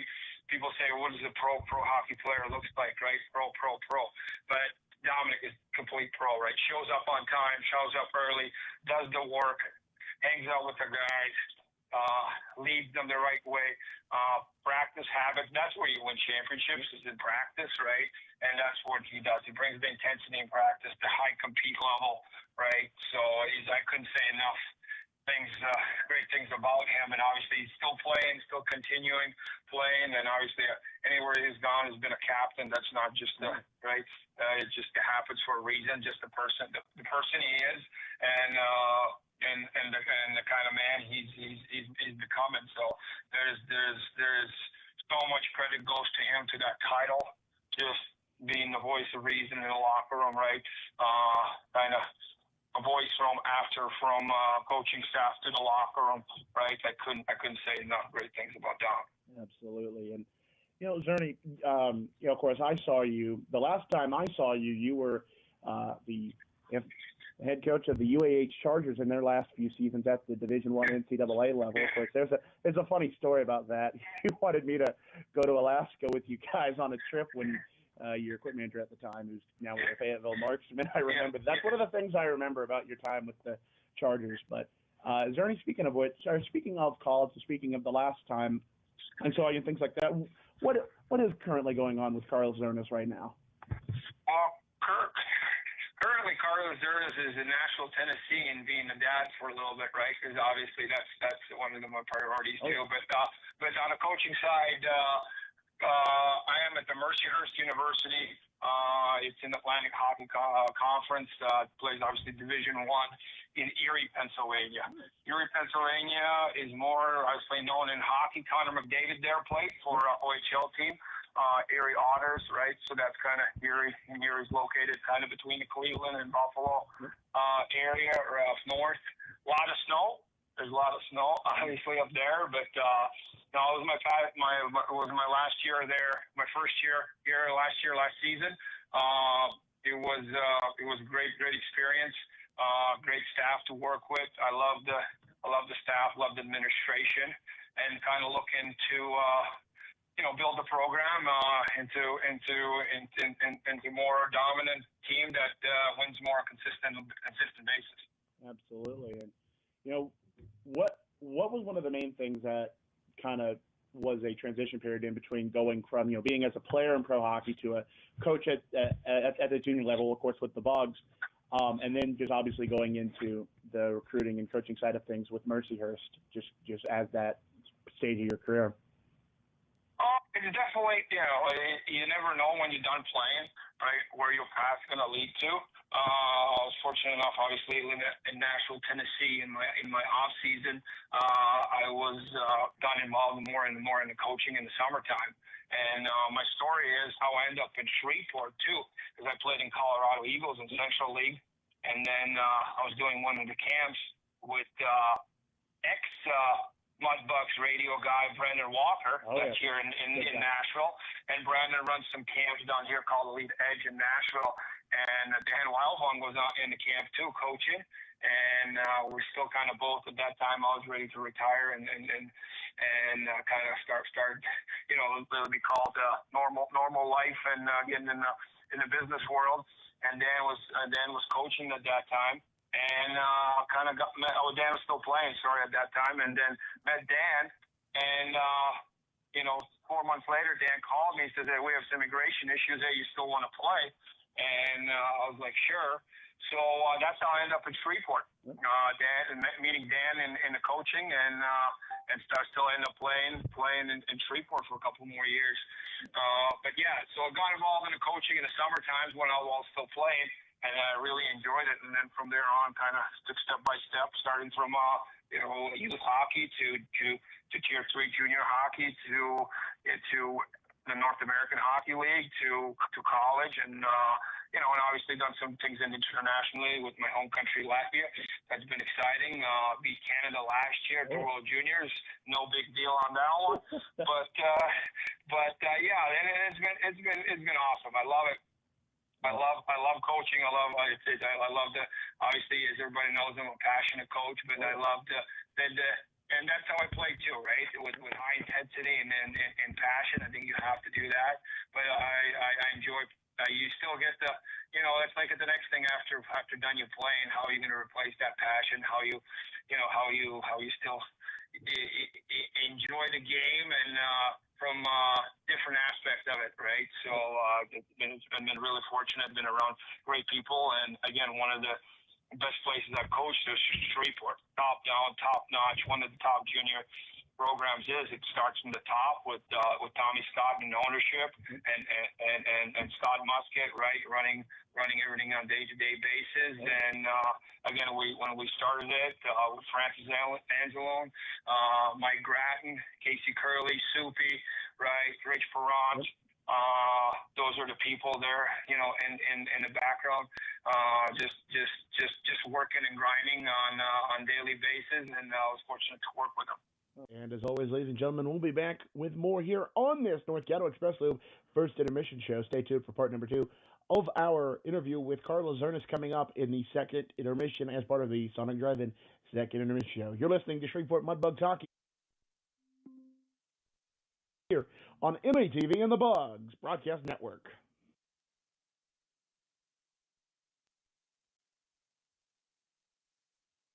Fireplace Specialties is a proud corporate partner of Shreveport Mudbugs Hockey.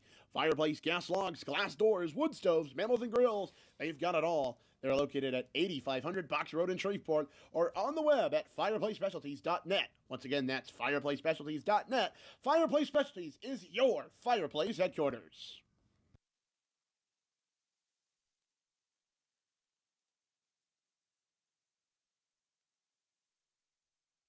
Case around Boulanze. Case down to the bottom of the circle. Fires it, and Owen Case scored from point-blank range. He goes down to the goal line, and he rifles it past Brock Reed. It's 2-0 Bugs as they score with 11 seconds to go in the first. That was Owen Case's goal. It put the Bugs up 2-0 in the final seconds of that first period. Again, that is Owens. Now 5th goal on the year. Before we get you set for period number 2, let's take a quick look at out-of-town scoreboard tonight. Thank you, Zach. Now it's support for a brief Shreveport Regional Airport first intermission scoreboard update. Brought to you by our friends at the Shreveport Regional Airport. Across the rest of the South Division, El Paso, they currently lead 2-0 on the Corpus Christi Ice Rays at the end of the first period. Oklahoma, the Warriors, they lead 2-0 on the Ice Wolves at the end of the first period. In Odessa, Lone Star, they lead 3-2 with 5 minutes in the third period over the Odessa Jackalopes. And, of course, here in Shreveport, it is 2-0 in favor of the Bugs. Some select scores from the rest of the NAHL. The Austin Bruins and Minot Minotauros tied all up at 2. Janesville Jets lead the Chippewa Steel 3-1. And the Minnesota Wilderness lead the Springfield Junior Blues 2-0. Now let's take a quick look at some select scores across the rest of the sporting world, including college basketball. Illinois takes down Iowa 71-59. So good stuff there from the Fighting Illini. Game going on underway in the first half. Purdue, the Boilermakers, 10-9 on the Wildcats from Arizona, the number 1 seed. Some NHL scores real quick. The Dallas Stars take down the Penguins 6-3. The St. Louis Blues lead the Maple Leafs 2-0. Montreal, the Canadiens, lead 4-0 over the Predators. And the Flyers lead 1-0 over the Red Wings. Now, I mentioned those college hockey scores as Amarillo makes their way down the tunnel. Real quick here, North Dakota leads Quinnipiac 5-0 at the end of the second. And, of course, as we heard earlier on from the father of Zach Grant, Wisconsin took down Michigan State 4-3 with 10 seconds in overtime. But that is all for your Shreveport Regional Airport first intermission scoreboard update, brought to you by our friends at the Shreveport Regional Airport. More flights, more destination, more often. And now the Bugs getting ready to make their way down the Gemco hometown tunnel here in a brief matter of minutes. Been a really good, I'm not gonna lie, Zach, it was a really good period last period. Of course, those 2 goals from the Bugs. Of course, the one with Owen Case had 11 seconds. I love that goal. Again, it was a tough angle shot down in the left-hand corner. It was really nice. The Bugs now make their way down the Gemco hometown tunnel. So, interesting second period to follow.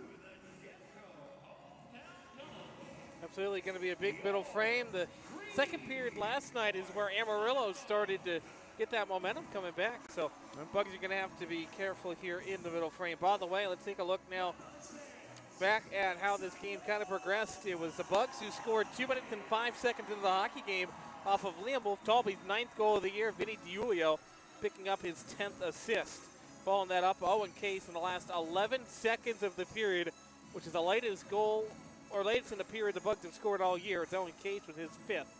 That made it 2-0 Bugs, and that's where we stand as we get ready to start period number 2 here. Second period tonight, as always, brought to you by our friends at DeFata and Associates, investigative and risk analysis service. If you have any personal matters, child custody cases, or internal theft problems at your business, call our main man, Jerry, 318-635-9944 to discuss your case, or log on to defatapi.com. So the teams have switched sides here. Bugs are going to skate right to left in this second period.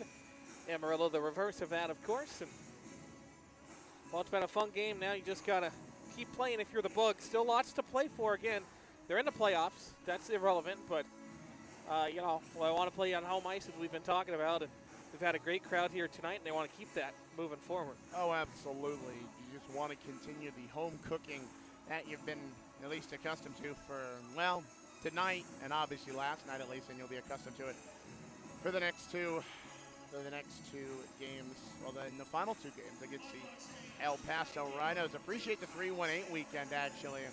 But we'll have to talk about that a little later on in the broadcast, as well as next week, as two claps and a Ric Flair rings throughout George's Pond inside Hirsch Coliseum.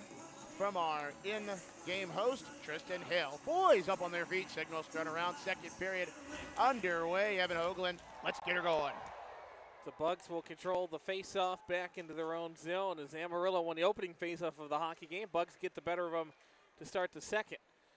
The Wranglers get the puck back. It's Kolgushin who lifts it into the zone, goes off of the boards, right on net to Phillips, who had to play it. John Burt wraps it around the kick plate, but it stays in. Big shot there for the left point by Hedquist, who's turned aside, and Gerhard will backhand it out of the zone. Up ahead for Earhart. Duke down the slot, trying to hit the trailer. Couldn't get it to him cleanly. Bounced it on the far side. Hoagland throws it to the middle. Earhart tried to gingerly send it to the net, but that's turned aside and lifted back out to center ice by Amarillo. Just about 40 seconds gone here in period number 2. Big hit behind the play there. The Bugs slow to get up that time. It's John Burt back there. Now a giveaway right out in front. Hoagland fires one that gets lifted and tipped out of play for Johnny's Pizza House. Puck out of play. Johnny's Pizza House. Let's share a slice of the best pizza in town. And if you like to sweep the swamp, well, you're running out of time, so you better go over to Johnny's Pizza House and get you some sweep the swamp. I'm about to say, or if you're like me, take off all the veggies and have what I like to call a Cajun carnivore. Basically, the crab meat, crawfish, shrimp, and everything else involved. Personally, I love it. But I think everybody else loves the sweep the swamp. That includes everything else. But that's just me, though. This is lifted out of the zone. Poloni will send it back in, though. Reed out to play it and wraps it around the boards. He gives it away. Bugs force the turnover. And Tremblay takes a high hit. Delayed call upcoming. Landon Poe's going to sit. And elbowing is the call as Willie Tremblay got hit up high into the boards. And he's back to his feet, thankfully. And Landon Poe's going to go to the box. And the Bugs are going to go back to the man advantage. That hit on Willie Tremblay from Landon Poe took that elbow as Landon Poe kind of chirped there at head referee Mark Bork on his way to the box, which, by the way, has not filled its maximum occupancy yet. I kid, of course, but fans are pumped up for this Scott Powerline power play, and I mean, after seeing last night's effort, they should be, and even seeing the efforts from tonight, they should be, but just got to get one on net on this power play as Charlie Birchfield's asking linesman White to drop the puck, and he does. Landon Poe leads the team with 153 penalty minutes on the season. He's in the box as part of that barrage going to the penalty box in that second period yesterday with everybody on the ice drawing a penalty. Bucks have the puck on the power play. 15 seconds gone. Jonah Jasser carries it across the line. He throws it to the middle, couldn't get it cleanly for Savango. Goes back up to the blue line, held it by Owen Case. He's got a high slot now, toes the line, back off to his right. Down low, Jasser feeds it in front, and just poking it past was Charlie Birchfield, who scored. It's his third goal of the weekend as he gets mobbed right in front of the Bucks bench. It wasn't pretty, but he got it done. He just poked it past the goaltender Reed, and it's 3-0 Bugs. A power play strikes again. Greasy goals, good goals, garbage goals, doesn't matter. It counts. Charlie Birchfield made the most of that little poke, and it's 3-0 Bugs off the Scott Powerline power play effort. Beautiful. A big goal that time for Charlie Birchfield again. He had 2 yesterday. That's his third of the weekend, and he now comes in with 11 goals. He's making a run for it now, and I'll tell you what, so he had the 2 goals yesterday, as we talked about, against the Amarillo. That was his first multi-goal game of the year, just his second multi-point game of the year, which is crazy to think, considering how he's been playing offensively in the last couple of weeks for the Bucks. Yeah, no, absolutely, and I love Charlie's efforts. I really do. We say it all the time. We've said it all the time the last few weeks, and ever really since he joined the Bucks in that game against Lone Star. he has that heart of a Mudbug, and I think a lot of people would agree. He has that nitty-gritty heart. And honestly, the thing about Charlie Birchfield, and it was on his first goal last night, he was really speedy coming in to that first goal last night. And I'm not going to lie, I think truly that speed helped him on this past goal right here. And I think that's a good thing. I think ever since he kind of got out of his own head, and this is direct from head coach Jason Soupy Campbell, is Jasper and Samango will get the assists on it. Ever since kind of Charlie Birchfield kind of got out of his own head like that, he's been able to play a much more efficient all-around game. And I love that because Charlie Birchfield has the effort, has the talent, and it's producing right this weekend. Well, I think, you know, you kind of talk about it all the time with players, but yeah, people can be a good player, but they got to have the right fit. They got to fit in the lineup well. Charlie fits in with this squad amazingly, as Owen Case will start off the right side. I think that's really kind of the key to his increased success, and DiUlio takes a hit off the puck, goes into the corner. Well, Tommy throws the body around. Giveaway right out in front. DiUlio, point-blank range, and snuck in past Brock Reed. Another ugly goal, but it's a big chance for Vinny DiUlio. Looks like he got the goal. He's going to lead the line to the second point of the game, and he gets one back. It's 4-0. I think Grandpa Dom will love seeing that from Vinny DiUlio. Love that. And by the way, Zach, S-O-N-I, but I have a question. Can we see a fifth goal again tonight? Now the question is, we'll have to keep a lookout on goalie situations. Of course, we got tripped up last night by Casimir Weckstrom getting the hook out for Gavin Grenyek, and I don't think right now it looks like they're going to do the same for Brock Reed, but you just have to keep your eye on things. But that was really, I think that one there was his first kind of bad moment of the game. The other three were just good goals. Right. That one, he definitely wants that one back. He made the initial save, and Vinny, I don't think, envisioned that play going quite that way, but he got the goal, and it's now 4-0 with not even 2 minutes gone in the second period. So the Bugs score a goal in the final 11 seconds of the first, and now 2 goals in the opening minute 59 of the second. So it's now 4-0, and this Bugs offense, I know the fans have been disappointed at times this year with the offensive unit out there, but well, they turned it on this weekend. It's now 4-0, 17:56 left in the second. Owen Case will wrap it in. Now this is kind of where the things can get a little dicey for the Bugs. You're playing a team that's got nothing to lose out there. And now they're down 4-0. So it's got to be controlled behind the cage by the Wranglers. It's Nishine, works it out of the zone to the blue line. Owen Case will kick it in, but was not onside.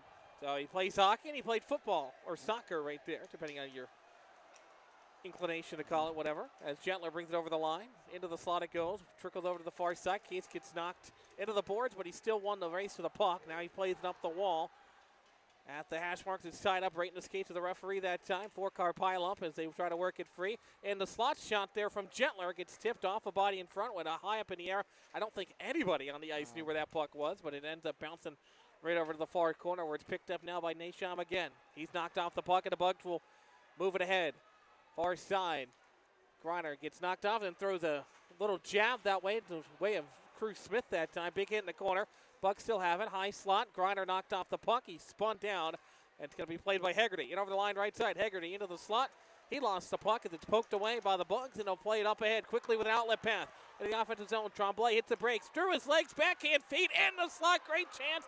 Knocked aside that time by Reed.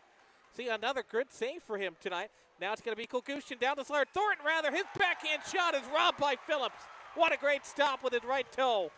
Goes far side. Bird flips up the wall. Can't clear it out. Goes over to the near side half marks now. Up ahead for Birchfield. Birchfield spins, cuts through the D. What a move. Backhand shot just pushed wide. Reed got a great piece of it. Charlie's looking for number 4 of the weekend, and what a great move to even set up the scoring chance. This is played ahead. Hegarty over the line, spins it to the slot, down the middle. Dolan pushed it wide. He missed it. Had a great chance. The crowd loves it. Here's a big drive for O'Rourke that's turned aside. Dolan picks it back up. The left point. Let's go. Mudbugs chance starts again. 15-50 and rolling here in the second period. What a crowd we've got on hand here in Shreveport tonight. Flipped up the wall again to center eye. It's going to come all the way down. It's going to be won that time by 55 and white. Tarasenko getting the start tonight. for the Wranglers. Up ahead for Resega. Resega gets knocked down, and he drew the penalty. Up ahead into the zone shot there, turned aside by Phillips. And then the Bugs are going to touch up, and no whistle quite yet now. To go along the near side wall again. Now the Bugs touch up. Tripping's going to be the call after Tarasenko got knocked down, or Resega rather got knocked down at center. So now, first time we're going to see the kill for the Bugs out there. Or second time we're going to see the kill for the Bugs. Successful the first time. Let's see if they can do it again. Looks like it's going to be Nandor to 6 for tripping. And, you know, watching that back, or rather watching that up front, looked like Resega got a little bit of contact down first, but it was a delayed reaction. You know what I mean? Like, he got the contact, stayed up, and then get the delayed reaction. But sometimes there's nothing wrong with that. Delay the penalty, as now there's a issue with one of the stanchions down to the left-hand side of Brock Reed there, and of course General Manager Scott Musket and the rest of the Georges Pond Ice crew out to fix it. And you know, Zach, last night it was down there, and even tonight, but now it's down over here. But you know what? Just gives everybody a chance to kind of breathe. Looks like roughly the same pane of glass just straight across from each other. I know. Pretty close to it. Oh, yeah. It's just not really been an issue this year, but it's been an issue this weekend, that's for sure. At least the ice looks good. We got that going for us here. That is true. That is very true. The ice does look very nice and very colorful. Always done a great job here. Scott Musket is in this building, I'm pretty convinced, about 24/7, even though he would tell you not. But I think it's pretty close 24/7. He's out there always working on the ice. Got to give props to Paige as well for her work on the ice as well with Musket. Paige is our rock star of all trades in the front office. Oh, absolutely. And a little bit of everything. I was about to say, our friends over at KTAL 6, NBC station here at Shreveport, did a really, really nice piece on her for, of course, Women in Sports Month. And I'm sure the link is available on their YouTube as well as their website. But if you get a chance, look it up. It's a really good story about her. And speaking of Paige, she's a really nice person. She has been helpful to everyone. But also Lauren Keith, same thing. She's helpful to everybody she meets. And it's kind of funny. Paige Virgo, she shares an office with Scott Musket. And, well, I'll be honest, sometimes personalities of those two can go a little back and forth. But that being said, I think Muskie has taught her some things, and I think Paige has taught Muskie some things. As the ice and glass, the glass continues to get worked on here. You know, who else can say their general manager does it all, you know? It's not a lot. He's definitely one of the harder working GMs there as he's still working on it. Looks like the Romo's done now. They've got the purple cover on that stanchion now, so we're going to be back to action here coming up. Bugs lead 4-0, 15:23 left in the second. It's going to be Nander Poloni who gets called for tripping. So it's a crazy sequence of events, by the way. The Bucks had 2 goals in the first. Wolf Talby, not even 3 minutes into the game. Owen Kay scored in the last 11 seconds of the first, and then 2 goals in the second frame, separated by 27 seconds. Birchfield and Vinny Giulio get the goal. So Papa Don watching back at home. Watch Vinny get a goal and an assist. Honestly, should have 2 goals because he got robbed on that goal that he got the assist on. The Bucks win the face-off and immediately lift it down. They're on the kill. Poloni sits for 2 minutes. It's going to be tracked down behind the cage by O'Rourke. O'Rourke's got it up the middle of the ice to center. Leaves it off to the left side. Brought in over the line now by Farrer. Down low. His shot. And Phillips put his mask in front of it. O'Rourke gets it back. Slides it around the boards. Behind the cage. Pusateri gets a piece of it. Work free by Reed. He'll cycle it back around to the near side. Takes a hop off that glass and stays in play. O'Rourke, left point now. Hedquist down low. They feed it back up for him. Back across for O'Rourke now at the right side. Can't corral it. Cleanly gets it back. Now snaps it for Hedquist. He fires one that got tipped, and Phillips stayed with it to make the save. And what a great stop there for Ethan. That is one that a goalie a lot of times will be too aggressive on. It'll go past him, but he stayed with it. No, absolutely. That's just the smart wherewithal from Ethan Phillips there, able to realize that Buck's in a dangerous situation, able to cover it up like that. And as you mentioned, some goalies will overplay it. and it will lead to costly opportunities. But now it's a good stuff to see from Ethan Phillips, of course, getting the start tonight after a weekend off. Well, weekend on, rather, I should say. So Gentler plays it to the blue line, but it goes over Smith's stick, and he's going to have to go all the way back down. Works behind his net and hits the brakes. He'll settle it down behind the cage. Now starts the breakout, moving left to right. We'll drop it back into his own zone. They've got 3 players. We'll skate up with it. Haggerty leaves it off for Resega in over the line. Resega hits the brakes at the circles. Almost lost the puck. Now slides it up to the point for Smith. Snaps it back across for Resega. Resega to the middle for Haggerty. His shot blockered away in front. Never got to the net. Bugs got a piece of it to steer it to the wall. Griner in on there in defense. Adams gets it. Gets knocked off the puck. Wraps it around the boards. Jasser throws it to the middle. Up end for Griner. They're going to go for it. Sure-handed. Griner into the zone. His shot turned aside. Blockered away in front. Gentler will flip it up the wall and gets it out to center ice. Resega's got on top of the red line, but Griner forces turnover at neutral ice, and he'll dump it down. Earhart off of the bench on the kill. He's got the puck. Works around the defender. Gets knocked off the puck that time. He's getting held down there in the corner. 15 seconds to go on the kill. 13:37 left in the second. Bugs up by a score of 4-0. Going to be snapped across again for Resega. Resega carries it ahead. He'll wrap it around the boards. Goes along the kick plate. Phillips out of his net behind it to play it. Sends it up the near side wall. Turn it over. Big hit there. Knocks a man down. It's still controlled. Amarillo. Gentler with a man all over him. Gets one off the top of the net, and it squirts to Phillips, who hangs on for a stoppage with 13:16 left to go in the middle frame. And another big save that time for Ethan. You know, I look over to the left-hand side, and General Manager Scott Musket proud of the effort his boys are given tonight, especially the effort, as we mentioned, from Ethan Phillips multiple times. And as the puck squirted out right there.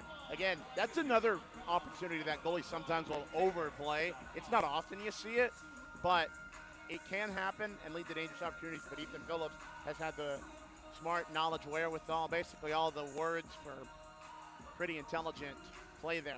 Did Ethan Phillips, and it's good to see. Shot there off the face-off. He uses his stick to just throw it to the wall. Up at it, Jonah Jasser at center. Knocked off the puck, but Tremblay races after it. He picks up the loose puck, and now it's brought back the other way, though.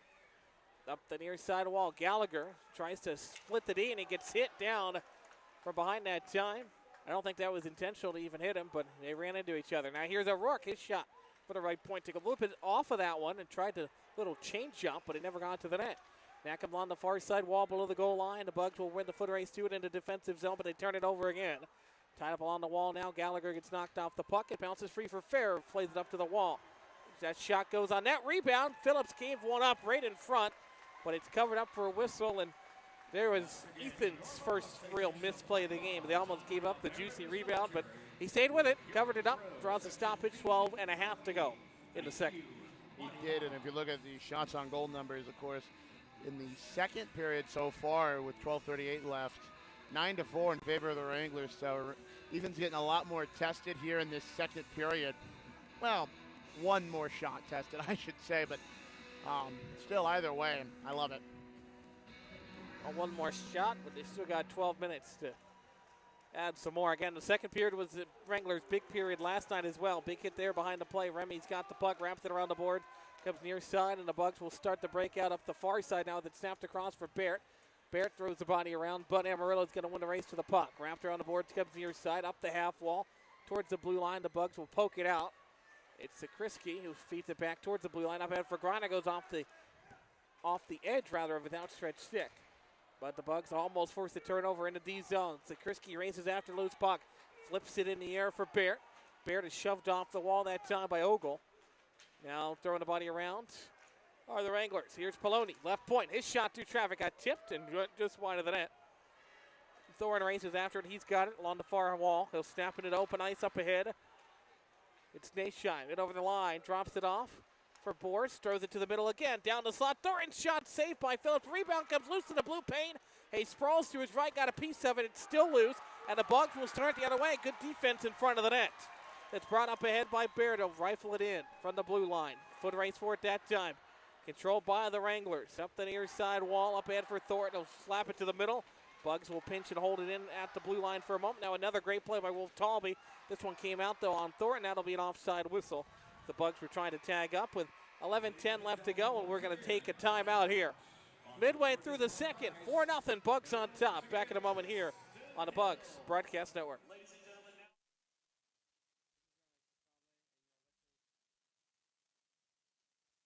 Hey, Mudbug fans, this is Duncan Welker with the Shreveport Mudbugs. DeFata and Associates Investigative and Risk Analysis Services has been conducting professional and private investigations for over 20 years.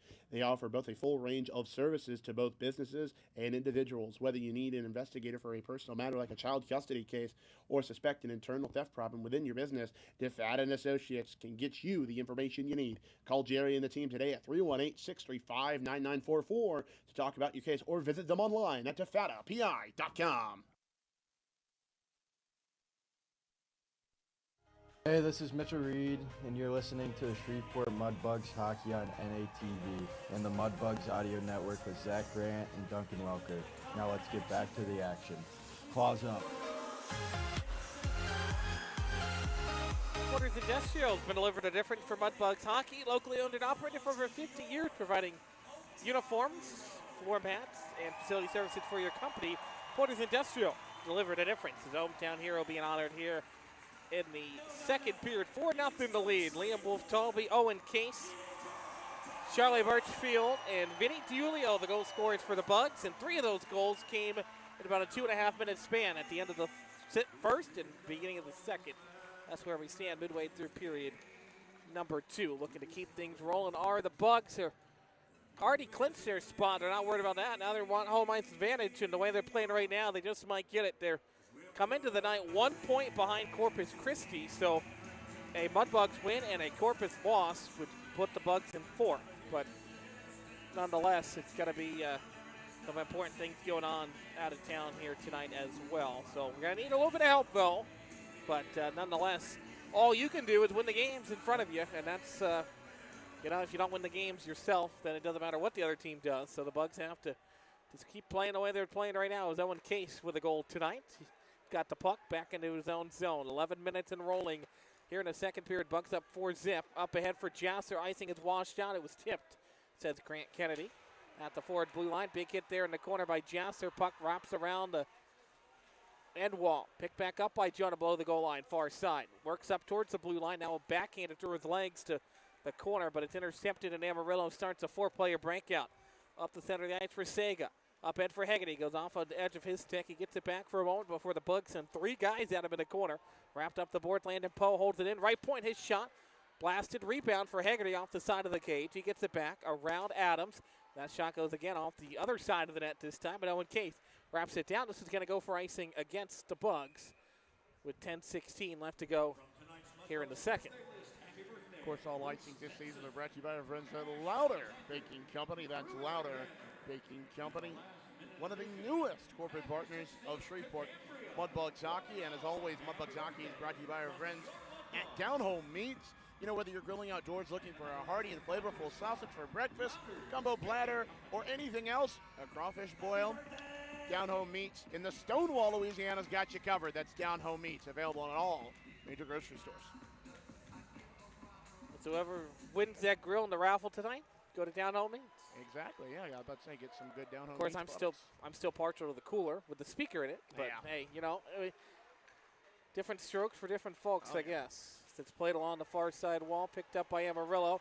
Now Birchfield gets hit away from the play, and there's another mix-up along the far side boards. Amarillo tries to carry it out of the zone. Gerhard got a piece of it, but now Gallagher's got it in center, who pitches it into the offensive zone. Goes in front of the net. So in Case, who picks up behind the cage, uses the net for a screen, changes direction, tries to work off to his left, and he lost the puck. Gallagher stole it away from him, throws it off the side of the net, and goes off of Tremblay, and Fred never got to Phillips. It's a good thing that I don't think he ever saw it with the 2 guys screening in front of him. Meanwhile, the Bugs into the offensive zone, but it's immediately stolen away by Koval. Now the Bugs run a change. Gallagher back the other way quickly. Down the right side of the ice. Knocked off the puck that time as the Bugs got a piece of it on the change. And it's going to be picked up by Earhart. He hits the break spot in the net. Looks to start it up. 9:15 to go, second period. Off to the right side now. Up ahead for Gerhard. Outlet pass. He dove for it just to get a piece of it to wash off the icing. But it's going to be Tiernan O'Rourke who picks it up. O'Rourke is an interesting player out there for Amarillo. He's only got 16 points on the year, but every time he's out there, he's got the puck so much. But nonetheless, only 16 points for him on here. He's a playmaker. He's Nashheim. Nice move down the slot. Lost the puck in the corner. Gets it back, though. Now it's Earhart who slides up the wall for Grayson, and Gerhard plays it out to center ice. O'Rourke's got it on his stick again. He rifles it in. Wraps around the boards, far side for John Burnett. Takes a check from Thornton. Puck comes back out to center, and Tiernan O'Rourke's got it again. Back into his own zone. 8.5 to go. Up ahead quickly. Nashheim again. Hits and breaks as he gets over the line. Now for Thornton. Down low. Throws into the slot. Chance there down the doorstep, and Phillips got just enough of it to have it sit in front of him, and he dives on top of it for his stoppage with 8:25. But that was a close one there. Amarillo almost got one back. Yeah, no, close as close can be, but Ethan Phillips able to make. And I think this is a new one, a skate blade save. And I do mean skate blade save, and then able to obviously pull it in to cover it up. But now a skate blade save, of course, freshly sharpened by head equipment manager Billy T. Welker, as Vinny DiUlio gets kicked out of the faceoff and Joe Semengo gets brought in. Bengo to take the D-zone draw. We're going to do this again here. We don't want to get everything right. Now the puck's down on the right face-off dot. It goes into the slot where the Bugs will pick it up. It's Wolf Talby. Gets around a couple of defenders, drops it off, and over the line comes Vinny. Down the right side towards the net. He's being harassed off the puck. It's knocked off stride, but he's still got it on his stick at the hash marks. Now finally lost the puck. Flipped up the wall by the Wranglers, but not out of the zone. Poloni holds it in. Wolf Talby quickly moves the puck to Remy, who whiffed on it. Now he gets it back and wraps it around the board. Gets along the end wall, up the near side wall. Poloni throws it to the center, but it's Vinny DiUlio holds it in at the blue line. Big hit there, providing a screen that time. Wolf Talby from an knee. He spins down and still gets a shot away after Poloni threw a screen on Resega. Almost like a basketball play, then Poloni is going to spin him off the puck. Got to be careful. You don't want to draw an interference penalty. Now it's Semengo at center ice, up ahead, into the zone. Big drive from Wolf Talby. He pulled the trigger, and he pushed it just wide. That takes a weird hop off of the boards. It went off of the stanchion, I believe, and bounces back into the zone. But Resega now it's got it on his stick, and he blasted it down. At the far hash marks again, Remy will leave it off behind the cage. Bugs start the breakout again. 7:15 and rolling here in the second period. 4-0 Bugs on top here at home against the Amarillo Wranglers. Final time we'll see Amarillo. Bugs with a win today would force the season series to a 3-5 mark against the Wranglers. They were 1-5 going into the game yesterday. Got the win. Now here's Boulanze over the line right side. Boulanze's shot gets trickled wide. Comes up far side now for Adams, who plays up the wall for Griner. Stolen away, but Adams gets it back. In front of that, Owen Case, who works behind the cage for Adams. They play catch. Below the goal line, 6:40 and rolling.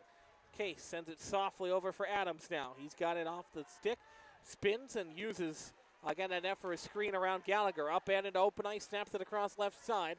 Brought in over the line by Baird. He takes a hit, goes down to his feet, or down to his knees, but gets back up on his feet quickly. Baird jumps up off of that check, but it's Kolgushkin with it. Gets knocked down at center ice, and he turns it over. Simon starts it up the middle of the ice. Simon's it over the line, left side, down to the circle, towards the net. Lost the puck, wraparound shot. Gets blasted as he got blasted into the boards that time. At the blue line, held in that time by the Bucks. Tremblay down in the corner. Spins off of one defender, now works up towards the blue line. He's got a high slot. Now swings it across. One-time drive just wide. Reed gets the rebound. He sends it off the side of the net. Picked up behind the cage again and wrapped around the boards that time by Ogle on the defensive end for the Wranglers. Still can't clear it out. John Burnt battles 3 Wranglers and finally lost the puck. Johnny Burnt's got enough superpowers that he just might be able to hold off 3 guys. Here's a big shot right in the slot. They score on a turnover at the blue line. It's 5-0 and with still 5.5 to go in the second. We've got the free Sonic drinks. It's Willie Tremblay who scores off of the turnover, his 7th of the season, and it's 5-0. Woo. 1, 2, 3, 4, and 5. That's 5. SONIC. And the Bugs fans get Route 44th for a second consecutive night. I'm going to get a Powerade slushie, and I'm sure Zach's going to get another nice Dr. Pepper on his way home. But nonetheless, that was an excellent snipe by Willie Tremblay, able to just fire it right past Brock Reed. And again, now we're going to look at, let's see, I don't think Michael Hill is taking Brock Reed out of this game quite yet. Although, I mean, I mean, don't get me wrong, they don't have anything to play for at this point, but I would still take a little effort, but not to take away from anything now. Willie Tremblay, great player. 5-0 here with 5:38 left in the second period. Willie Tremblay is 7th of the season. You know what I always find fascinating about Willie as you look at it? Every single goal he scores is different. Yep. He has not one, you get these players, a lot of their goals look the same. Owen Case, for example. 4 of his 5 goals have been from the point. That's just how he shoots the puck. That's how he gets goals, except for the one tonight. Willie, he's got 7, and they've all been different. Some have been in the slots. Some of them are ugly. Some of them are at the blue line. It's just, you never know with him, but the Bugs now up by 5. A lot of Rick Flaren going on here in the building tonight as it's played back for Resega into his own zone, far side. Wranglers carried ahead through center, across the blue. Flipped off the left side for Hegarty, wrapped it around the boards. It's going to be Smith who plays it back across for Hegarty. At the right hash marks, tries to deke around a couple of defenders. He lost the puck, flipped into the air, goes off the stick of Jasser, goes off the top of the board, stays in play. Birchfield wraps it around the board. He'll give chase against Smith. Birchfield shoves Smith along the wall, and the puck is in Cruz Smith's skates. Cruz Smith, another solid player for Amarillo. You see him have the puck quite a bit when he's out there. Turned over by the Bugs. Poe will slide it forward. Remy Busateri, the other number 6 on the ice right now, races after the puck below the goal line, throws it to the middle. Now the Bugs start to break out again, 3-on-2 developing. Birchfield at the blue line, drop back for Sakrisky, lost the puck, and it goes to the Wranglers. Kogushkin up the middle, lost the puck at the blue line himself, and now it's turned back over for Ryan Barrett. Barrett throws it across for Griner. Griner in over the line left side, hit the brakes and lost the puck. Now gets knocked down right in front of the referee under his watchful eye that time. Crowd wants a penalty. Not going to get one here this evening. It's Kogushkin, brings it over the line left side. Kogushkin into the zone, spins off a defender, into the slot, lost the puck off the edge of his stick. A great poke check that time by the Bugs to work it free. Up the far side half wall. Now we've got a delayed penalty coming up against the Bugs, and Amarillo goes to the power play, slashing the call up coming with 4:05 to go in the second. Yeah, it looks like Nandor Polonia will once again go to the box as part of his first choice personnel penalty kill, and again it'll be for tripping. So, yeah. So, once again, this first choice personnel penalty kill goes back to work and enforcing that reputation that they built up. Excuse me, slashing. Tripping was his last time in the box. Excuse me.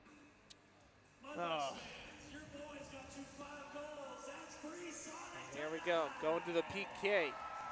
Vinny DiUlio, by the way, with his 2 points tonight, now has points in 4 of his last 5. He's been heating up offensively as well.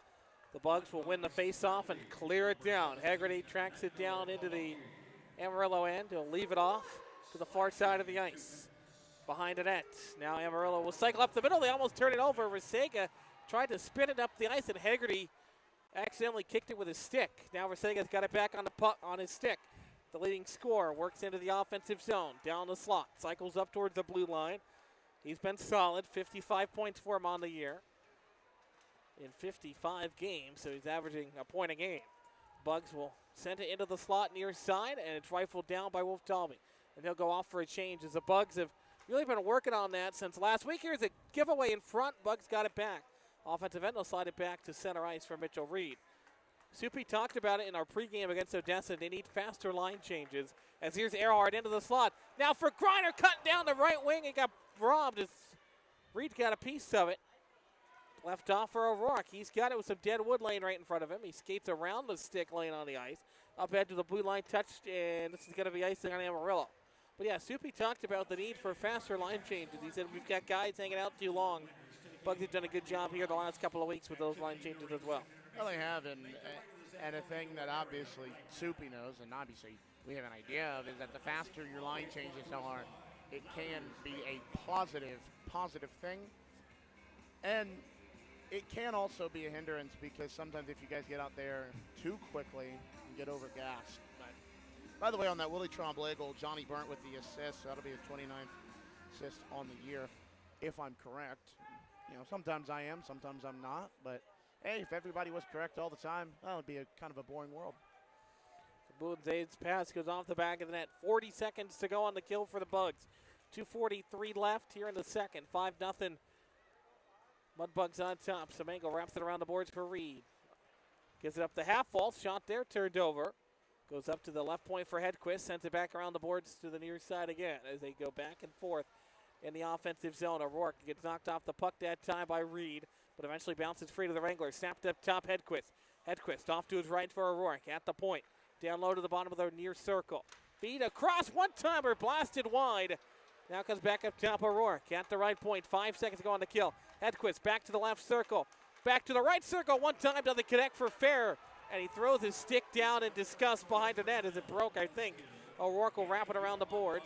Goes behind the cage. Far side now for Reed in the circle. Wraps it back for Remy. 2 minutes to go here in the second period. Up the wall to the blue line and just over the stick of the point man, Poe, and back out to center ice. Rasega's got to play in his own zone. Referee hops over the puck. Now down to center. It's Nasheim's shot who gets blocked up into the netting and out of play for a stoppage. 1:40 to go. Another Johnny's Pizza House puck out of play. Johnny's Pizza House, let's share a slice of the best pizza in town. By the way, I think that one-timer that came off of Boulenze, I think Ethan Phillips was able to just get a small smidge part of it. And I say small, like maybe like it kind of grazed a part of his equipment, but no, that if pulled off successfully, that could have easily been a goal for the Wranglers. The Landon Poe at the right point will send it down low to the circle. Poe gets it back, and his shot gets deflected, goes to Duke Earhart, who was waiting for it at the blue line. He works back into his own zone. Far side, 1:20 and rolling here in a second. 5-car pile up. Puck squirts free to open ice, eventually controlled by Gentler. Wraps it around the boards again for Hegarty. Hegarty behind the net. He's knocked off stride, but he's still got the puck. Now slide up the near side wall. Intercepted by Grayson Gerhard to center. Across for Duke. His line mate, that's Earhart, and Grayson was half a stride ahead. Bugs have to tag up. They will do so. They send the puck back into their own zone. Duke up into the zone now. Hoagland down the left side. Cuts towards the net. Got knocked off strike. Gets tripped up behind the cage. Puck scored free for Cruz Smith. Wranglers trying to flip it out of the zone. It goes well out of play. There's a little foul ball that time. Goes up into the seats. Draw the stoppage at 49.7 to go in the second. And it's a really good thing the Bugs were able to tag up on that potential almost offsides there because, we talked about it before, Zach. The Bugs love that, tic-tac-toe pass into the zone, but sometimes, and we've seen recently, they're always usually caught off sides, but luckily the Bugs had the sense and wherewithal to hello. Big drive right off the draw from the right winger. That was Jason Simons that time. That's going to go all the way back down. Another icing call coming up on Amarillo. Another D-zone draw. Let's see if the Bugs try that play again. Yeah, but to the point, Zach, it was a smart wherewithal play there by the Bugs. A few minutes ago to be able to tag up there and avoid the offside. And then obviously went down for an icing. So really it just didn't matter. But, well, it kind of did. Jason Simons, a player that's not gotten as much ice time as of later, as John Burt, his shot blocked and stayed in, but now Rasega plays it up ahead for Hegarty. And over the line left side into the offensive zone. Bugs force a turnover in their own end. 28 seconds to go. Back and forth it goes. Now Thornton cuts towards the net, lost the puck, gets knocked down to his knees. He tries to play it out of the zone, and the Bugs will hold on to it with 18 seconds. Start to break out up ahead. As I was saying, Simon's not a guy who gets a lot of playing time as of late, but he works hard, and Griner lost his stick, and he throws a shiver at Boers, and that's going to draw a penalty. Jared's going to go to the box here. 5 seconds to go. Let's see if Amarillo is going to choose, and they will, to kill off the penalty, get a fresh 2 minutes at the end of the period with its rifle down at the buzzer. And that's going to do it for the second 20 minutes. Head contact to call on Jared Griner. I'm going to finish that thought on Simons here. When I'm at the rink during the week at night, whether it's for youth hockey or men's league or whatever, Simons is always here working out. He's always trying to get better and better, and he's going to be a special kid once he gets some time. So another big period for the Mudbugs. It's 5-0. It's a trio of goals in that middle frame. Birchfield, Diulio, and Tremblay. 5-0 our score after the second. Your quick thoughts here before we head to break. Well, I think this period was, honestly, I think as successful as the Bugs had it be. And I say that being, I think the only other way that it would have been more successful is if there wouldn't have been as many shots on goal from the Wranglers. Of course, you look at these shots on goal numbers, at least in the second period alone, 12-7 in favor of the Wranglers. So the Wranglers, once again, in this second period, a little more tightening up, but obviously the shots on goal count is not quite as reflective and indicative of the scoreline. But again, it's even total shot-wise, though, 20-20. So either way, I get the feeling that the effort is there from the Amarillo Wranglers. It's just the Bugs have been a lot better tonight. But nonetheless, that's all I got here on this Sonic Drive-In second intermission show. I will be talking to Gabriel Lopez-Corsi. I know last intermission I said I was going to try to talk to the father of Mitchell Reed. Jeff Reed just got kind of lost in communication. Hopefully we're able to talk to Mr. Reed at some point in these last few games. Of course, next weekend is family weekend amongst the Mudbugs hockey staff. But coming up on the other side of the break, Gabriel Lopez-Corsi. Bugs lead this one 5-0. Zach, send us through. Alrighty, 3 goals again in that middle frame. Birchfield, Julio, and Tremblay getting on the board. 5-0 Bugs. And as we've seen all season long, 5 goals and 5 different goal scorers. The offense stays balanced. We'll take a break. Back in a moment here on the Bugs Broadcast Network. Congratulations! You kept a plant alive another day. You deserve a refreshing reward. Introducing new Whataburgers from Whataburger. You finally returned a text. Thumbs up emoji. You hung up a shirt. You changed a light bulb. You walked the dog around the whole block. Attaboy, it's treat time. The new prickly pear raspberry Whataburger from Whataburger. An icicle treat for every small feat. What a burger. Down Home Meats is a proud corporate partner of your Shreveport Mudbugs. Whether you're grilling outdoors looking for a hearty or flavorful sausage for breakfast, a gumbo platter, or anything else, Down Home Meats has the perfect sausage for all occasion. Once again, that's Down Home Meats in the Stonewall, Louisiana area and available at all major grocery stores. Down Home Meats, the perfect old school smoke flavored sausage and doing old school sausage the way it was meant to be. For those that have fallen, I say get up. For those that are asleep, I say wake up. For those that are seated, I say rise. It is time. The world needs what we possess. The only hope for a dark world is the light of Jesus Christ. Let your light so shine. Thank you for tuning in to this Word of God Ministries message. For the big, small, short, tall. For the thinkers and the doers. For old friends. Coca-Cola. For everyone. Hey, this is Tyler Hodges, and you're listening to Shreveport Mudbugs Hockey on NATV and the Mudbugs Audio Network with Zach Grant and Duncan Welker. Now let's get back to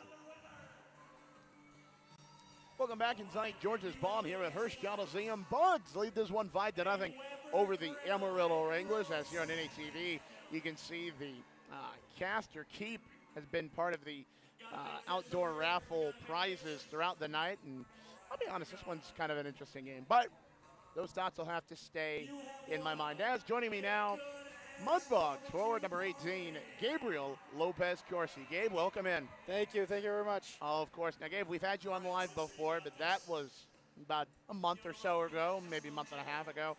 Obviously, the regular season's winding down. Playoffs are on the horizon, and I do mean on the horizon. It really, at this point, it's just a matter of when, where, how, and why. But before we get to any of that, Gabe, thoughts on the period and thoughts on even back in the first? Yeah, no, the guys are playing very good.